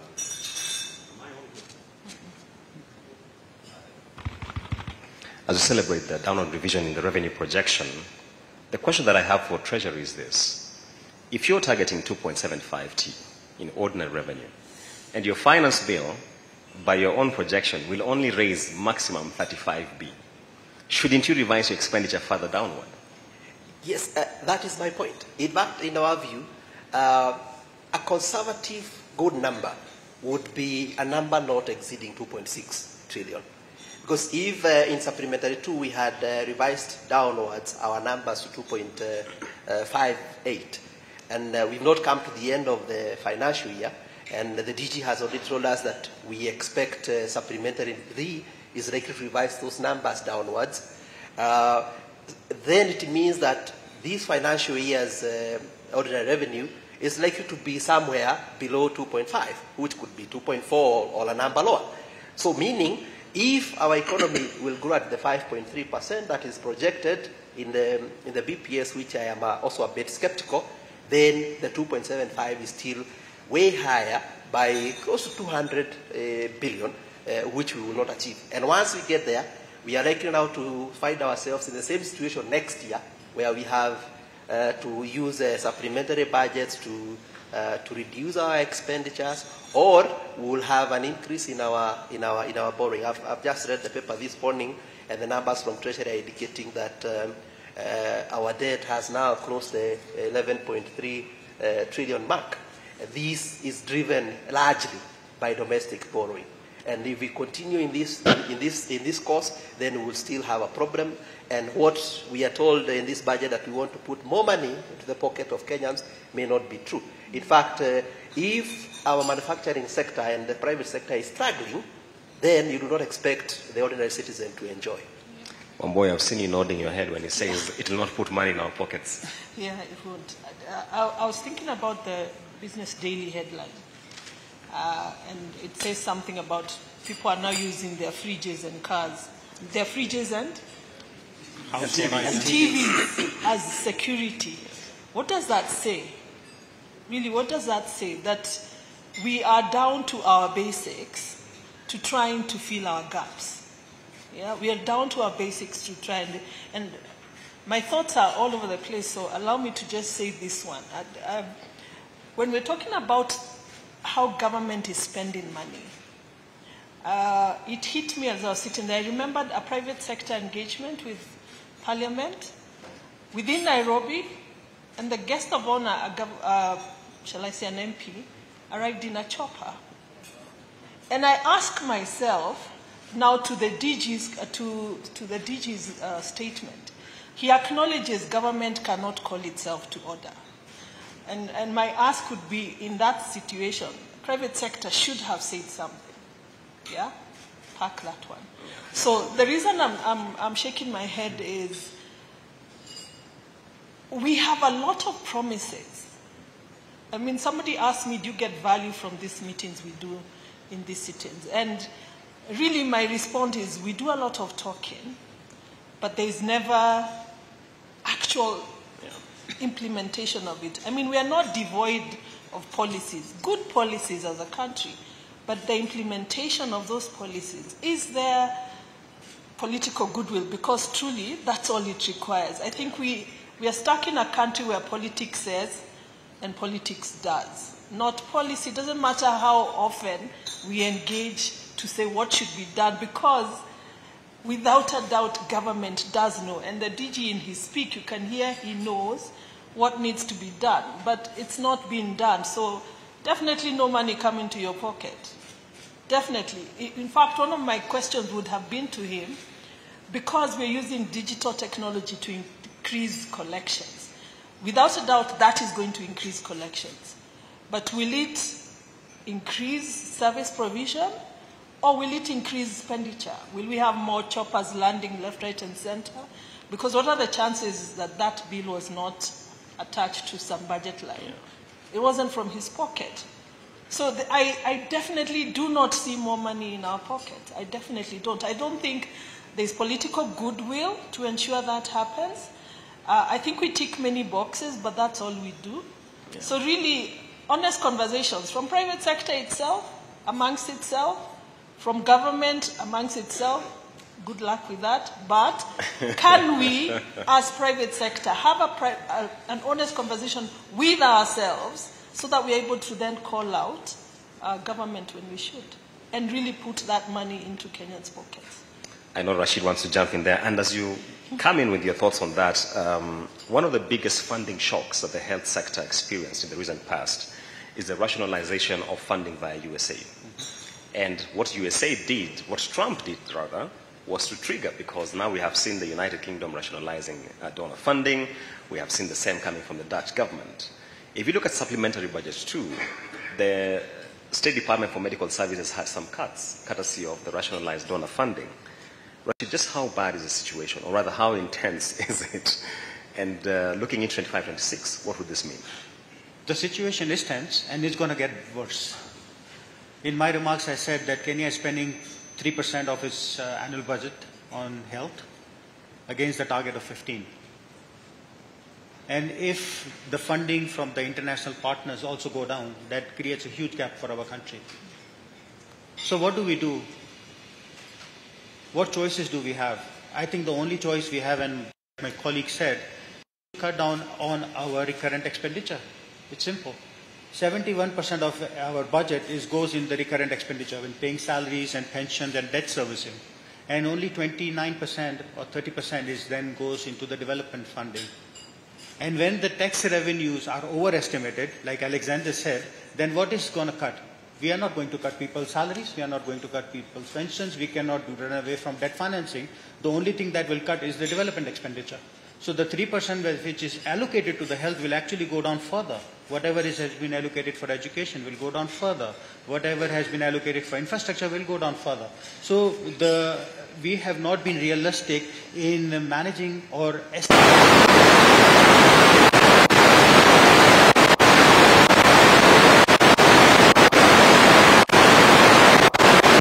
said that there is no political will in controlling our expenses. If we are able to control our expenses, if we are able to generate revenues, then obviously we will be able to fill the gaps which has been, which is void because of the financing that has gone away. But we also have to find new development partners.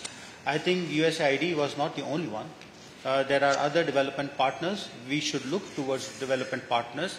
And we should use that money not to fund our budget deficits. We should use that money for projects. So if we are looking at non-communicable diseases, last year's Kenya Demographic Service informed us that 4 in 10 deaths is because of NCDs. The cancer, heart attacks, diabetes, these are the diseases.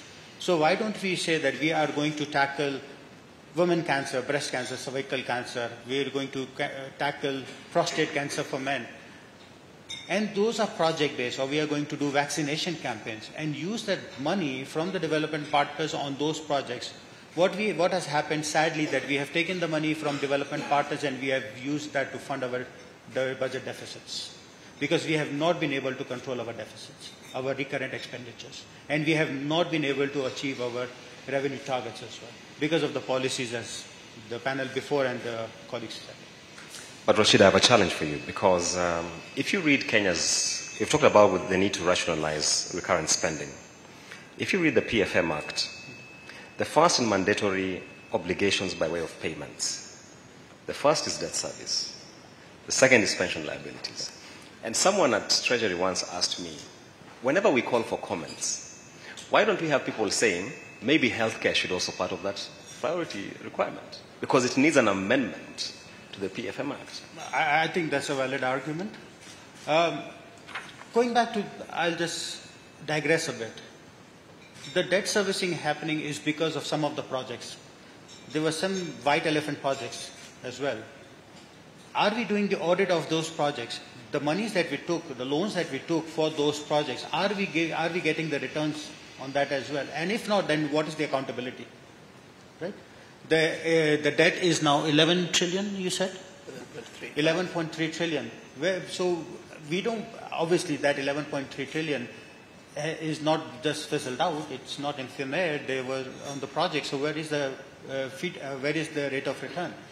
So that's one. And then as far as the health is concerned, so the answer is yes, but then the education sector will say that education should also be part of that, right? And then the manufacturers will say that we are providing the employment. We should be part of that as well. So then it's a never-ending story. I think we have to fix our budget conundrum of overestimating the revenues and spending money like a drunken sailor. I think that needs to change. Thank you for that. I want to invite any questions from the floor for my panelists before I come to my next round of questions. Any questions emerging so far?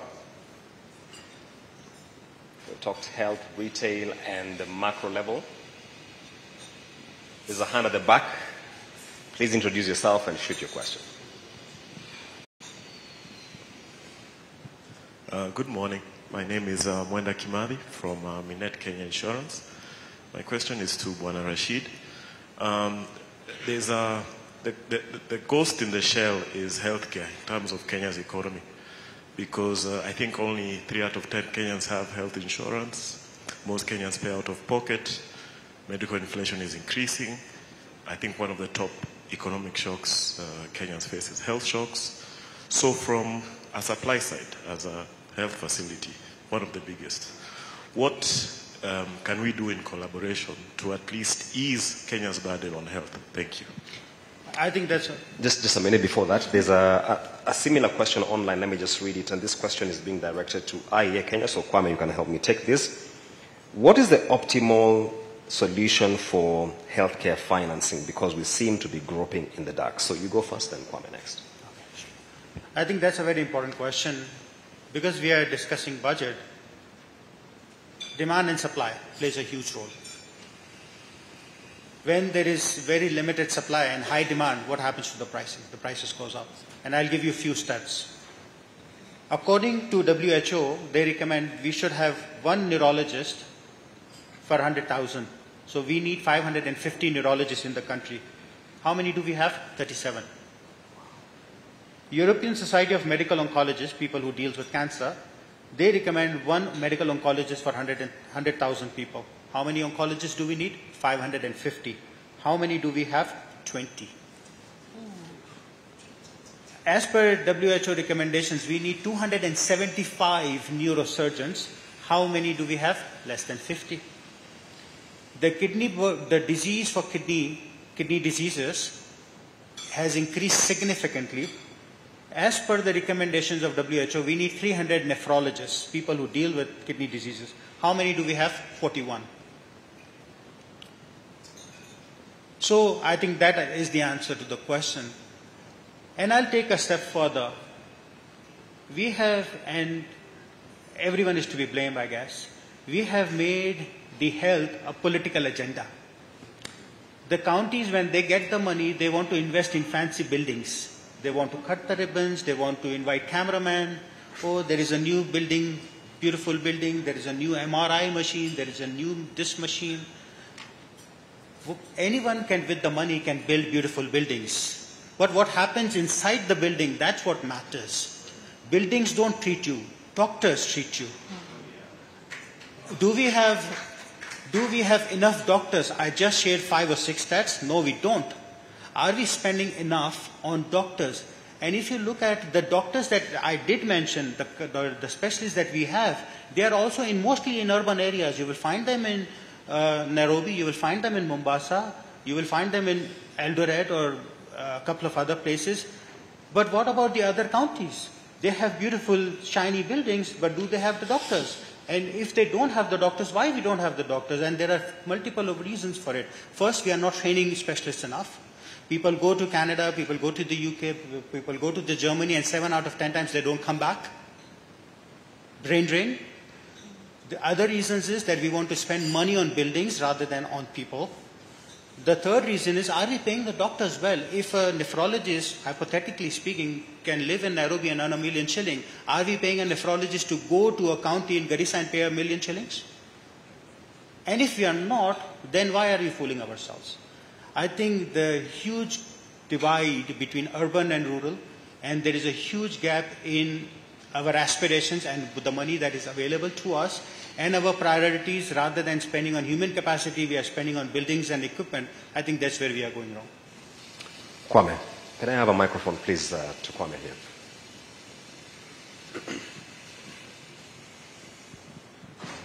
All right. The question of health financing in Kenya is a sensitive one, but it usually requires us to start. I don't believe in formulas such as we should spend 15% of income on health. There's nothing in economics that says that, but maybe something else does. So let me start with this. One, the average income in Kenya is 25,000 shillings per person per month. What that means is, ladies and gentlemen, we are a country of great potential, but we are a very poor country. Our health systems and the amount of money we can dedicate to health is reflected by first our incomes. So one of the things to ensure that we have better health is to ensure that first health grows. Our incomes rise so that we can. So that's the first. I'll give my own example, for instance. I'm not paid highly. Well, decently, but not highly. but let me tell you this. On the account of the universal healthcare mechanism, right? My employers pay more, or rather I pay more from my wage under the universal health mechanism which I give to the government of Kenya than for my private insurance that is paid for me. Something about that is wrong. So it's not just about financing and pushing money into it. Healthcare systems are not solved by pushing money at them.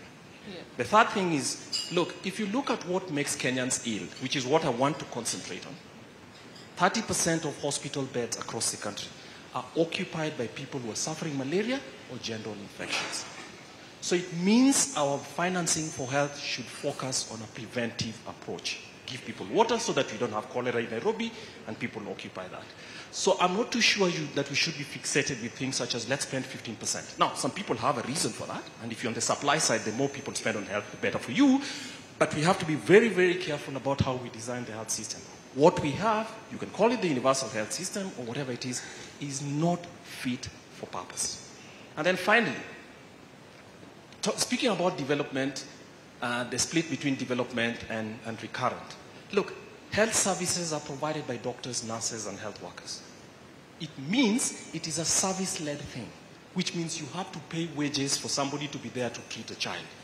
So this fixation with 30% on development is what makes members of parliament walk all around the country constructing brick and mortar. So my point is, we should be thinking about, yes, you need an average of one doctor for 10,000 people. I think our ratios, I have to be careful because one of my colleagues told me this and I forgot, is something like, I think we are less than 10% of where we should be. We have something like 1 to 100,000. So obviously there's scope to do. So it's all about the training and making sure that you have people who are trained, the infrastructure the government should provide such as water so that you don't have people showing up in hospitals. And also you have enough doctors so that you don't have the same doctor, right? Working in 3 spaces, earning from government and also doing their private. So there's a lot to fix here. It isn't easy, and I'm not going to give anybody the impression that in a 2-minute speech I can solve it. Thank you. Thank you, Kwame, for that. Rachel, I'm reading a question from Rachel online here asking, how can we be talking about retail struggling when we are seeing proliferation of chains? And they've mentioned some names here which I shall leave out. I guess they could have raised capital, but help me respond to this, Kenyan. Let's start by saying that we usually say we are 30% formal. So 70% of our retail is informal. We are only second to South Africa, which is anything between 60 and 70% formal. So what we see in our retail is formal retail moving out from traditional urban areas. What you would notice is that we have smaller branches as you go out. And then I keep saying that people also need to be aware, and it's usually in the media but not really loud, that there's also a lot of private equity investment into our retail sector, which means we are now able to move out to different areas. So it's more about, somebody once said, so let me use Naivas as an example. We have 100+ branches of Naivas, and somebody once said, our economy has the capacity to handle another 100 branches of Naivas. Yeah, based on location, based on availability of the correct resources and environment, we could triple the size of our formal retail. And it goes against to showing that if we absorb that money out there, if we can bring down prices, and one way of bringing down prices is actually by having a supermarket in your locality. Because I keep telling people, go buy bread and milk and your basics in your kiosk and then compare it to the supermarket. And the same thing goes for fruit and vegetable as well. So the growth is moving from urban and spreading out. It is not necessarily about the bottom line. Okay. there's a question here. Alex can help me address it as well as my panelists from the earlier panel. You mentioned we are now in the window for submitting comments on finance bill. Is there a window for having reconsideration of the 2.75% of gross towards SHIF? That's a good question. The DG would have responded to it better than myself. But let me give you the experience that we had at our core Uchumi when we went to Treasury to submit our views on the fiscal budget, which culminates into the finance bill. We did ask that question, and our concern was on wage-related deductions, because the wage-related deductions come with an employer contribution, which makes the whole business environment unfavorable compared to neighboring destinations.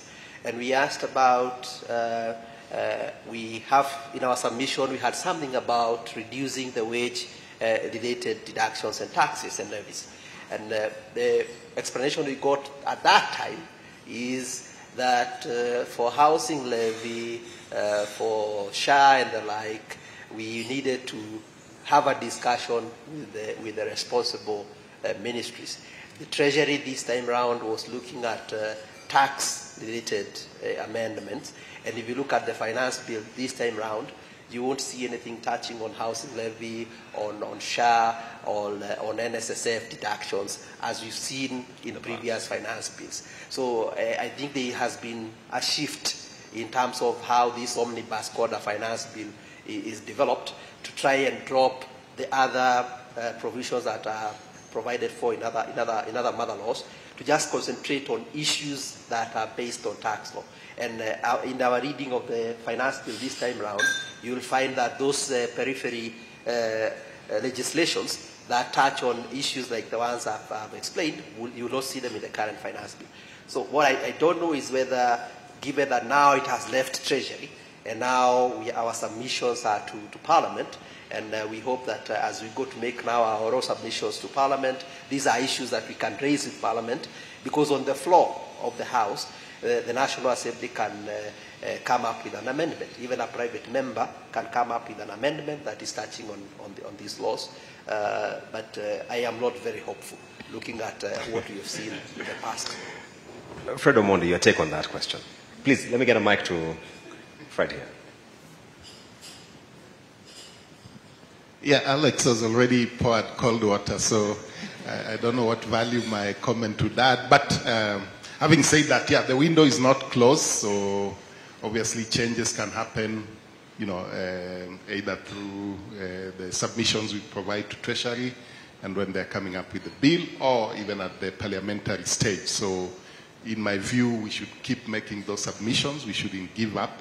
I think the issue is more, and I don't know whether it's one boy who talked about it, it's more about the political will, because some of the, you know, some of the levies that have emerged in the last few years have been driven, you know, at the very top. So, you know, it's about the political will, both at Parliament, at the executive, in terms of how they want to shape the policy around universal health care, as well as, you know, others like housing levy. Yeah. We have a very interesting question here, and I don't know whether my friend Edna Gitashu is inspired to help me respond to it. Now that we are talking about the challenges with healthcare financing, should we have some proportion of ordinary revenue, for example, excise tax, ring-fenced to finance healthcare expenditure? Edna is here. Let's give her the mic, please. Yeah, thank you very much for that. I know there are some countries that have previously done that, like Zambia. Zambia had dedicated a portion of its VAT towards healthcare. Whether or not it is working is another story altogether. I think over and above, maybe just dedicating or ring-fencing some funds towards healthcare, I like what Rashid said, is that are we investing in the resource people? Are we sure that we have the right people in place to be able to take care of the health needs that we have as a country? But from a financing perspective, he also talked about the 3% versus 15%, which Kwame says he does not quite agree with. So maybe that would be a step in the right direction if we are able to ring-fence some of the financing. Thank you. Rashid, should we ring-fence? I think the conversation should not be about the 2.75% on this SHA. I think the conversation should be on the 30%. Before the introduction of SHA, do we know what percentage of our pay as you earn, 30% goes for debt financing? What percent goes to pension? What percent goes to salaries? What percent goes to health? What percent goes to infrastructure? We did not know that. There is no allocation. Now, at least for 2.75%, it's actually ring-fenced. That is for healthcare. The conversation should not be that reduce the 2.75. The conversation should be reduce the 30 because that 30 included the 2.75% previously as well. So, because health was funded by the public sector as part of the pay, right? Now 2.75%, you are taking it as a separately, so reduce the 30. Yeah. That sounds like a rhetorical. Because that means there's two allocations. They are double dipping, right? Yeah, so 30% had some portion that went to the health. To the healthcare. 2.75 is ring fence, so reduce the 30. Yeah. So the way he's working around it is if you look at your 30% pay deduction, definitely a portion of it was going to finance healthcare. So now that you're very clear that it's 2.75% of gross, at least you have clarity, and maybe we shouldn't be discussing about that 2.75 deduction. I take a different view, but I welcome views from the floor in case... please give this gentleman a mic and introduce yourself. Good morning till evening. My name is Bharat Shah from Ken Afric Group. You know, if I remove the word hospital there, Rashid Khalani, Chief Executive Officer, Aga Khan University economist. He's not in the hospital, he's an economist. Kwame, he's giving you competition. So I think he has got good knowledge in economics. Maybe he was economist before he went to the hospital. Just on a lighter note. Thank you. Thank you for that. Any quick takes on, before I pick more questions? And any more questions from the floor, by the way, as opposed to reserving them to the end? Fred has a point here. Let's give him the mic. That's exactly to the point where we have the debate whether Sure. a levy and a tax, whether it meant the same thing. Because people are basically saying that this levy is also a tax, So it's to your point that, we are just layering on top of other taxes. So that's a valid conversation. But, it doesn't necessarily address whether the 2.75 should be ring-fenced for health in terms of what he said, whether it's a financing issue or other issues. But it does address the overall tax burden that we need to look at. Are we going to layer other levies and other deductions and other taxes by other names, on the same taxpayer? So that's really a valid question. Tobias? I have a comment, and it's based on our experience. Ring fencing will not work. Yeah. You remember the case some years back, there was a plastic ban. Yeah. And then the government decided to tax plastics manufacturers a portion of amount for sustainability purpose. That money did not find the route to sustainability. And by the way, we're invited to submit comments on something that looked like the eco levy again. So we are waiting to hear from the National Treasury. There's a question here, and it ties up to retail and manufacturing. One, the first leg is, if you look at the latest KNBS, manufacturing is now down to 7.3% of GDP. That tells us something is happening locally, which is not good. What does this mean for retail? And now that we're importing a lot of our products, what can we as consumers expect? So I don't know where to start. Let me start with one boy. Yeah. The DG did say services is growing and retail is part of services. To the disadvantage of our local manufacturers, we then have a lot of stuff that is coming into the country. Now, the stuff coming into the country is twofold. Stuff that we cannot make locally, actually threefold. Stuff we cannot make locally, stuff that we can make locally but is cheaper to import, and then there's illicit. That illicit element, I had a conversation with BAT some time back, and they had somebody from South Africa, and the illicit trade in South Africa is upwards towards 70%. That means you're killing the manufacturing. Kenya is at 37, going on 40, so we are going the South African way. So retail will grow because we will, consumer demand. We will eat, we will clothe, we will do our houses, etc. And we will continue to import as long as we cannot afford to purchase it locally. I talked about the retail recommended price. If you look across retail, whether it's informal or informal, something like cooking oil, for example, will be give or take 5 shillings different. In an economy that works, that doesn't make sense. Yeah. There's absolutely no reason a big outlet would sell oil the same way the kiosk does. So we definitely know forces of demand and supply are not at play. It is wrong that we can import processed food, for example, that is also made locally, and the process that has come from country X, gone through customs, paid all dues and gotten to the shelf at a lower price than what a member of CAM will give it to us. We're in business at the end of the day, and we're looking at the consumer. We want to make it affordable for the consumer. So if I can offer it to the consumer at a cheaper rate, if I import it, that becomes the go-to option. How do we support manufacturing to be able to compete with that imported product? I keep saying I almost feel like we missed an opportunity during COVID when we were actually looking actively at import substitution, because that was an opportunity to identify that which we can now concentrate on to grow, to offer alternatives to what is being imported. So whatever we're doing right, that kind of grew manufacturing during COVID, yeah? That kind of grew manufacturing during COVID. What did we do then that worked for manufacturing? Because that's what we need to go back to ensure that we are buying local. Then I always say we need to also sensitize Kenyans in regard to buying local. I say we have a fallacy, or can I say quote unquote, buy Kenya, build Kenya. I'm yet to understand what it means, because I think it is used to promote Kenya out there. But not here. But I'm always saying out there, who's going to buy Kenyan other than the Kenyan? We used to have, the late Mokuha of Tuskies used to tell us that the reason he was not interested in selling out part of Tuskies was because he wanted to open a branch in Nigeria so that he can take Kenyan products there. But the Kenyans out there will buy because they know it's Kenyan. I joke and I say, if you go to a ministry's office, they serve you Coco Promo. Yes. And Coco Promo is a local drinking chocolate. But seated on a table with Keproba, and they served me, and I asked them, do you know this is local? And one of them, who should know, looked at it and said, oh God, I didn't know.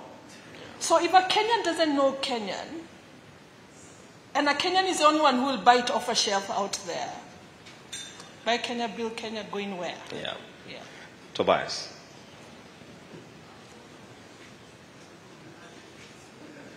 So manufacturing sector has the potential to grow. And as you mentioned, in the 2020, when we saw this disruption in most of the trade routes, we encouraged a lot of manufacturers to produce what we needed in the country to sustain the country. And indeed, a lot of innovation came in, and people started, even masks were produced here. A lot of things that were not initially produced here were being produced here. But what I always say is that Kenya has been the dominant player in the region in terms of the manufacturing sector. But what we need to know is that Tanzania is not sleeping. They are also investing in manufacturing. Uganda is not sleeping. They are investing in manufacturing. Same to Rwanda and the other counterparts. If our tax policy environment will not favor us in terms of competitiveness, then it will be cheaper to produce those goods in Uganda and sell them to our people. It is cheaper to import certain items from Egypt and sell them in the local market. So there's some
Not a question, but it would be interesting to hear Rashid's thoughts around education. Because again, just like someone said, has economists at the end hospital, economists, but there's also our university on his title, so that would be interesting.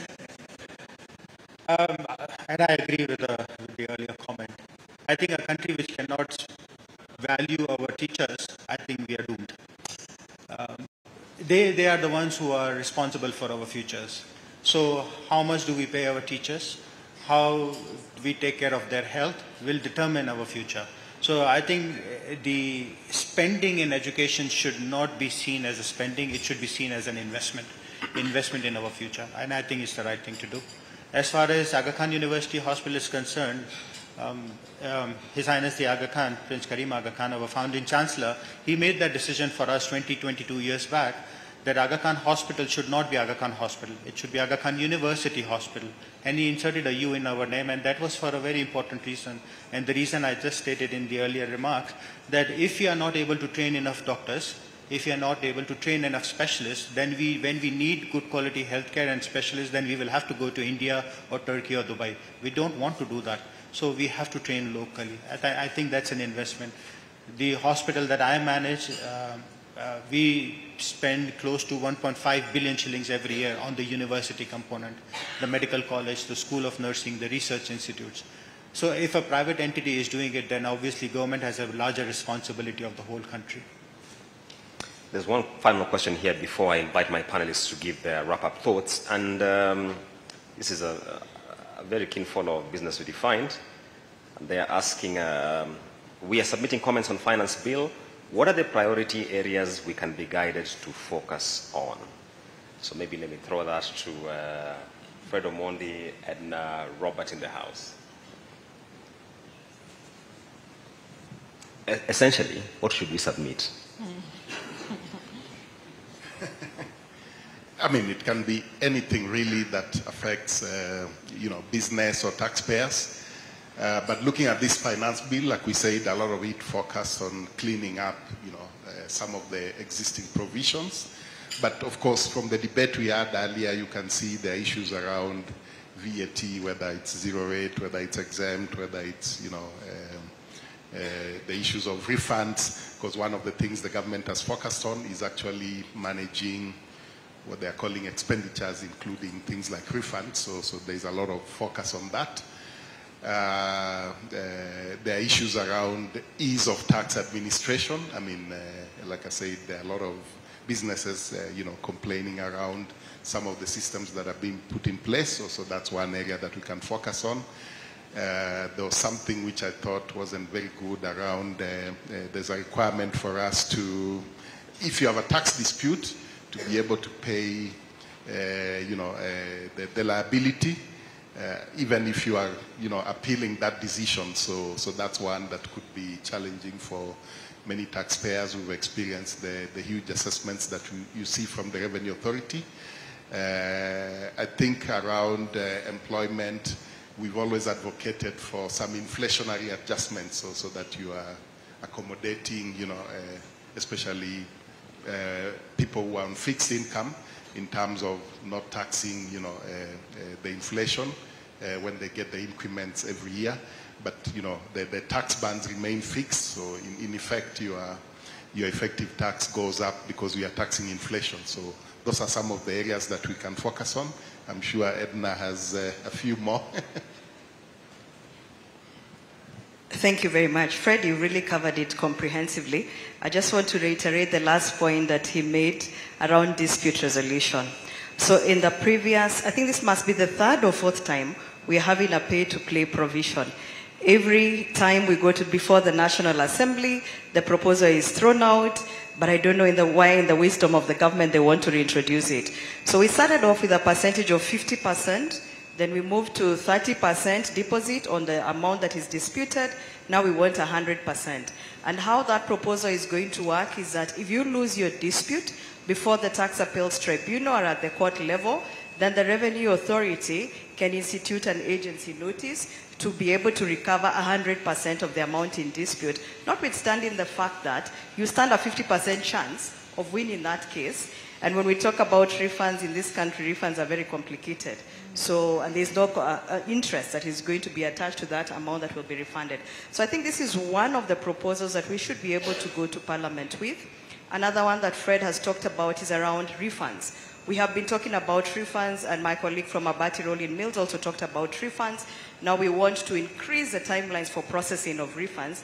We should be agitating for shorter timelines as opposed to increasing the timelines. Currently, we are at 1 year, 1 month in terms of processing a refund. If you do not have any dispute, the proposal is to increase this to 1 year, 4 months. So why should we wait 1 year, 4 months to be able to offset your refunds against future liabilities? So I'm hoping that this will be some of the proposals. And one last one is a sector specific, and I think there's somebody who talked about the energy sector and the inconsistency, it was you, Tobias, the inconsistency in policy between what we see from the Ministry of Energy with their energy policy and what we are seeing from a national treasury perspective, looking at the finance bill. So I would urge everybody to just look at it from a sector perspective, call out all those inconsistencies. When it comes to a predictable environment, let's hold the government to account. If they say that they'll be changing the law after 5 years, let's also call out those proposals that were amended in December and now are due for further amendment. Thank you. A quick rebuttal there, just stay with the mic, is the issue behind the pay-to-play and why we are seeing it for the third time. If you speak to guys at the Treasury, they'll tell us you taxpayers come with too many frivolous petitions. Trillions. When I look at the statistics of how taxpayers are winning cases, it's actually a 50-50 case at the Tax Appeals Tribunal. So if a taxpayer has a 50% chance of winning a dispute, and these are numbers that have been given by the former chair of the Tax Appeals Tribunal, why would we say that they are frivolous issues? It means if alternative dispute resolution is not working, we're not able to agree, we just want to go to an independent person to arbitrate and tell us who is right and who is wrong. And this also creates jurisprudence so that other taxpayers can also be able to tell what is right and what is wrong. The challenge we have is that if you look at the complexity and the quantum of the assessments, they have increased over the years. So if I slap you, you said you cannot afford bread, you're struggling to afford bread. If I slap you with an assessment of 1 billion, Julians, where will you get that? And we've also seen... I just tell you to come and get it. We've also seen cases where the assessments are actually higher than the turnover of the businesses. Surely you would have to fight that. Yeah. All right, thank you very much, Edna. Let me invite my panelists to give us their closing thoughts. Let me start from Alexander coming this way. Thank you. My closing remarks are, as Tisa and Okochumi, we've been propagating a narrative that Kenya does not have a revenue problem. What we have is an expenditure problem. And listening to the DG as he left, he did indicate that we need to push government more on the expenditure side. And looking at even the structure of government, every new day we are adding advisors, increasing the number of state departments. That is applying more pressure on the expenditure side.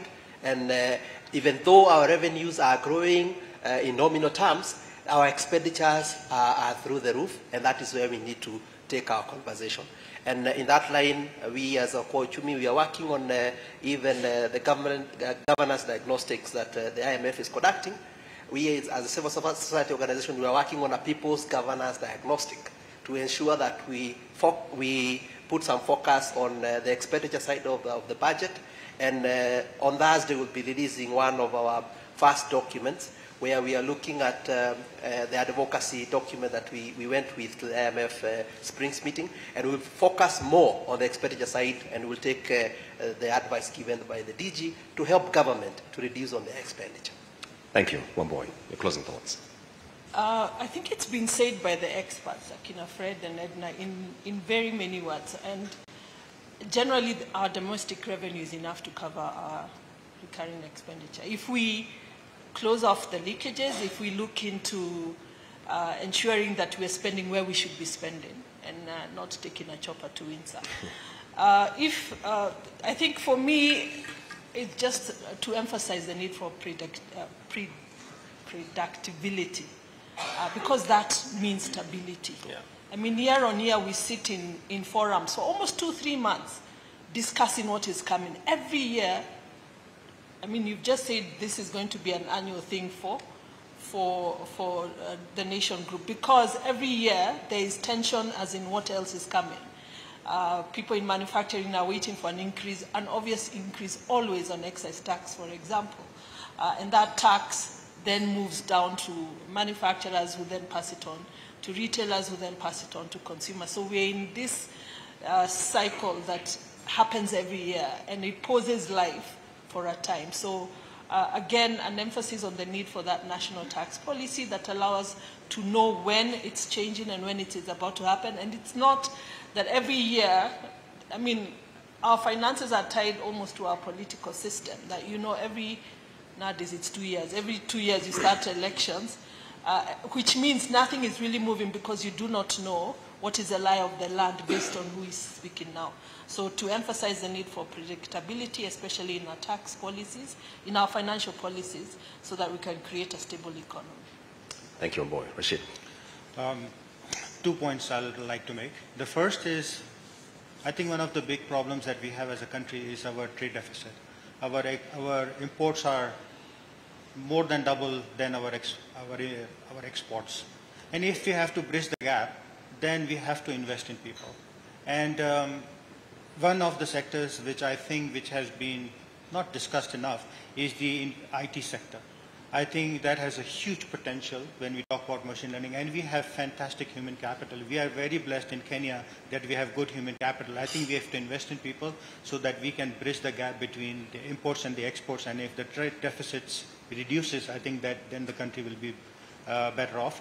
And the second thing I would like to say, and it is about people's health. I think the colleague mentioned it, and we see it within our hospital, and it pains us that people come to the hospital when it is very late. They come with stage 3 cancer, stage 4 cancers. They are not looking after their health. I think with social media and so much information available, the least you can do is look after your health. Right? So that when the diagnosis is done early, then there are more health options and the treatment is cheaper. I think I would urge people to look after their health and spend time and energy on the wellness programs rather than going to the hospital and then cursing SHIF and the hospitals and whatever. Thank you, Rashid. Let's appreciate this panel, ladies and gentlemen. And shall we rise for a photo shoot, after which we shall then go back to us.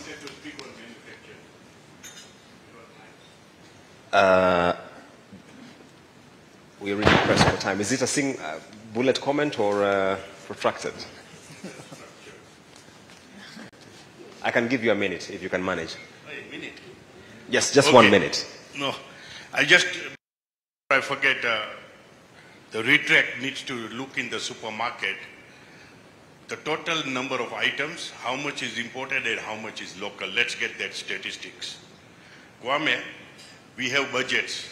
Do we compare the previous budget with this year and the expenditure and how it has happened for the last few years so people can understand what is this collection? The third point, if this budget, you note, this budget is cleaning up and with maybe few tax things. But do you know how many English word is A to Z, correct? Kenya is best known for creating words. Yeah. How many levies, fees are coming in? Now you know there is a water levy coming in, 10%. We had just recently a biosafety levy. Then there is sugar development levy coming. Then there is excise. Now, all these levies and excise we can't claim in export. How do you compete? We have killed our manufacturing. I will remember the history that we started with import substitution, moved it. In 2000, some of us had zero export. By 2006-07, we had 70%, 70% exports. How and why? Government policy, not a single cent from government. I don't want to dwell. It's a scheme called EPPO that did the wonders. Now we are struggling VAT refunds. I have got 500 million. Mabati has got 2 billion. It's continuously building. How do you expect us to expand? Yeah. We are struggling every day with money. And every time we get the same problem, we are looking into it. So that's why manufacturing has gone down. Yeah. I employ 1,800 people. Now I'm thinking of shutting down some. It's no point because I'm losing good money after the bad. It's shameful. I feel so hurt. we should be thinking of, whatever we think of ESG as big brothers, we introduce these levies without looking, now goods are reversing back. Look at Trump, make America great again. Kenya, make great again. Then, beside that, 500 MPs, 100 Senate, 47 governors, MCS. When will you have that expenditure out? Everybody wants more salary. Thank you, thank you. I think bottom line, unless some draconian comes and changes, otherwise we are for a doomsday. Thank you very much. Thank you. That comment should have come when the DG was still here, but nonetheless, I have a camera right behind you, so I'll send that clip to him. Let's stand, please, for a photo shoot.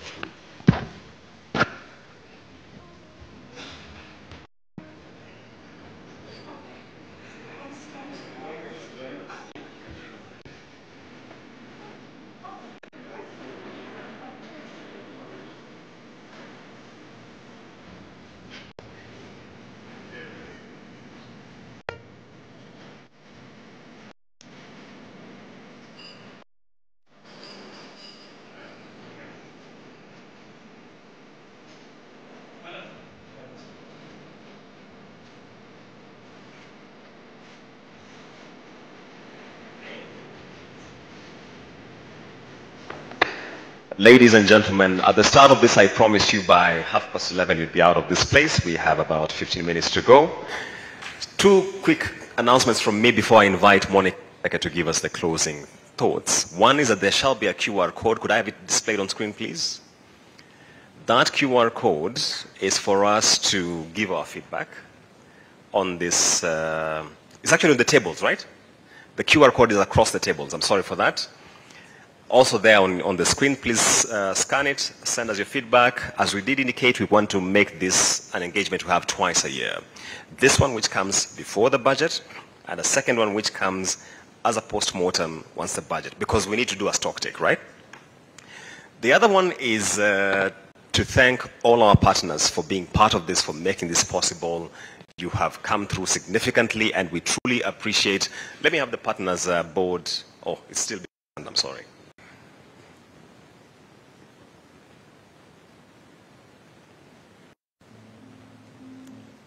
Are we still scanning there?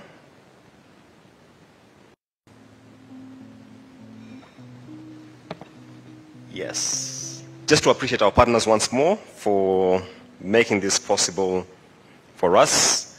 Thank you so much to, I'm trying to get the list here. Boniface Jalango, thank you for coming through swiftly. Let me thank the Institute of Certified Public Accountants as ISPAC. I'd like to thank Deloitte, the Association of Manufacturers. I'd like also to thank the National Taxpayers Association, the Institute of Social Accountability and Okoa Uchumi, Aga Khan University Hospital, the Institute of Economic Affairs, National Treasury, RETRAC, Serena Hotel, and BAT Kenya. Thank you so much. Let's appreciate them, ladies and gentlemen, for helping us to put this together. Tonight we have Business to Define starting 7:30 p.m. and our topic of conversation is the state of tax collections. That conversation is with the commissioner in charge of large and medium-sized taxpayers. I keep on having domestic taxes in mind, so excuse me for that. Monica Osheke, the floor is yours. Karibu.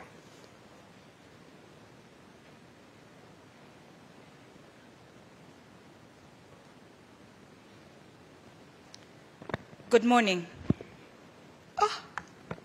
Good morning. I don't think the discussion there was that depressing. I think they were, you know what they call dashes of hope and brilliance. And that is the reason we at Nation Media Group put together summits like this. So before I give my vote of thanks, I think we as Nation Media Group, and the commitment was made by our GCEO before the session started, and also our non-executive director, Paul Kasimu. We do not bring you together, we do not convene stakeholders across various industries or in government, non-governmental sector. We don't bring you together just to talk. And I think we need to make that as a commitment. Because after this summit, Julians will put together a white paper, And thank you to Kwame Owino and the Institute of Economic Affairs, who will curate what we have spoken about today and forward it to the relevant authorities, and then do a bit of a follow-up about, did anything move? Did anything change? And that's why Julian's made a commitment, and our director, Paul Kasimu, made a commitment that in November this year, we will come back together again to look at ourselves in the face and hold each other accountable. Whether that accountability is coming from government, or that accountability is coming from the Nation Media Group that put this together, or from industry, the reason we will come back together is to have a pit stop, to look at it and say, and to your point, did we just come here to have some breakfast, have a conversation, and then walk out of the room and do this over and over again next year? So that is our commitment to you. And so, allow me to give our vote of thanks and to thank our distinguished guests, our partners, our panelists, and our colleagues, that on behalf of the Nation Media Group, as you have heard, I am Monica Washeke Ndungunduru, the Chief Corporate Affairs and Partnerships Officer. We are honored to extend our deepest gratitude to each and every one of you. Julian's and I sat once, was it at the beginning of January or sometime in February, and looked at last year. The finance bill was the biggest thing that was happening in this country. And it would have been remiss of us as Nation Media Group to let this just go on without us bringing everybody together. And so this was our inaugural summit. And today, like I have said, is not just an event and does not end when you walk out of this room. It marks a bold step in our collective commitment in building a more informed, accountable, and inclusive society. To our esteemed partners who have been referenced, and I will just mention them again quickly, ISPAC, Deloitte, Kenya Association of Manufacturers, BAT, the National Taxpayers Association, the Institute for Social Accountability, Ukwa Uchumi, the Aga Khan University Hospital, Institute of Economic Affairs, the National Treasury, RETRAC, and our gracious hosts, the Serena Hotel. We sincerely thank you, your collaboration, very great conversations today and insights will go a long way in enriching the dialogue that will make this summit a meaningful space for engagement. At Nation Media Group, our role goes beyond reportage. We are deeply committed to our mission, which is positively influencing societies. And one of the ways we do that is by creating platforms like this. Platforms that convene and give everybody a voice across sector to interrogate, ideate, and inspire action.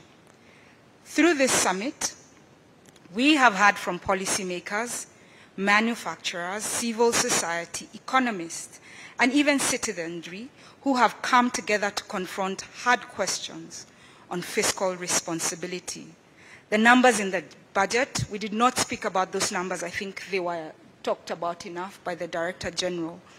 But our role is to humanize them, contextualize them, and ensure that Kenyans understand them and also understand how they can participate in processes like this. So as we come to our close, allow me also to thank our team from Nation Media Group that put this together. I want us to give a round of applause to Julian Samboko. There was also Jalango. There was a whole team. If you're from Nation Media Group, just raise your hand wherever you are. We want to appreciate your thinking and putting this together. And to also thank you for bringing to life what we thought was a critical thing that needed to happen just before the budget was read and as part of just this whole budget-making process. As I indicated earlier, we will have two of this. One pre the budget and another one in November. And as we close, our country needs the spirit of dialogue, the spirit of people coming together to have conversations, to provide solutions, to enable us to accommodate each other regardless of our diverse opinions, because this country belongs to each and every one of us, and when it succeeds, we all thrive. And at Nation Media Group, our commitment continues to be that we will bring you to the table, we will come to the table, we will be held accountable for our work, while we will hold you accountable to your promises to Kenyans. So thank you very much. And what you have on your screen is what we look at as our business portfolio. A lot of times we have been reduced in what is called watu wa magazeti. I think that is usually the most way you make reference to us. But we sit across a diverse multimedia platform that allows you, allows people you serve, and allows Kenyans and by and large East Africans and Africans to consume a piece of content that we can co-create together. And while you may see our role at the middle, which is our mission to positively influence society, which is why we were set up by his HH, the Aga Khan, what we do is utilize, whether you're seeing it on the newspaper, whether you're seeing it on a video, on radio, on a podcast, on a newsletter, on a summit like this, is we have solutions that meet our citizenry wherever they are.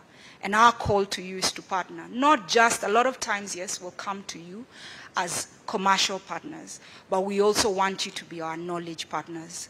And next week, so today we convened you because of the budget summit, which again is part of our roadshow towards the reading of the budget. But next week we also have an investor education conference as part of our business focus portfolio. So we are not just focusing on what needs to get better, but we are also focusing on how we can enable Kenyans, how we can enable East Africans to come together and look at their wealth as something they can make better sense of. So we have the investor education, which will again be here. That is a longer engagement. It runs from 8 to 5 on the 30th of May. And it's also run by Business Daily, but again, you saw our business portfolio. So on your way out, there's a team of our members out there that can guide you on this, and they will reach out to you. And again, our call to you as Nation Media Group is to join us in not just making this country, someone said great again. The problem about the word great again is it's so Trumpic, like it just rings in your head, like are you saying the right thing? And it's the right thing. But our call is to come together as a collective, because that's the only way the citizenry and ourselves thrive. So have a good day. And I think we all said we would look at the team said 11:30, we want to make sure you're out, and it's fantastic. So have yourselves a good day and enjoy the rest of it. Thank you very much. Thanks, Monica. Friends, breakfast is still served outside, and next week on Tuesday at 9:30 to 10:30 p.m., we will have this conversation on TV, prime time, Deloitte, ASPAC, KAM, and a few others, to really just flesh out. That will be the sunset date for comments on finance bill, so we'll be digging into that. Karibuni sana, breakfast is served.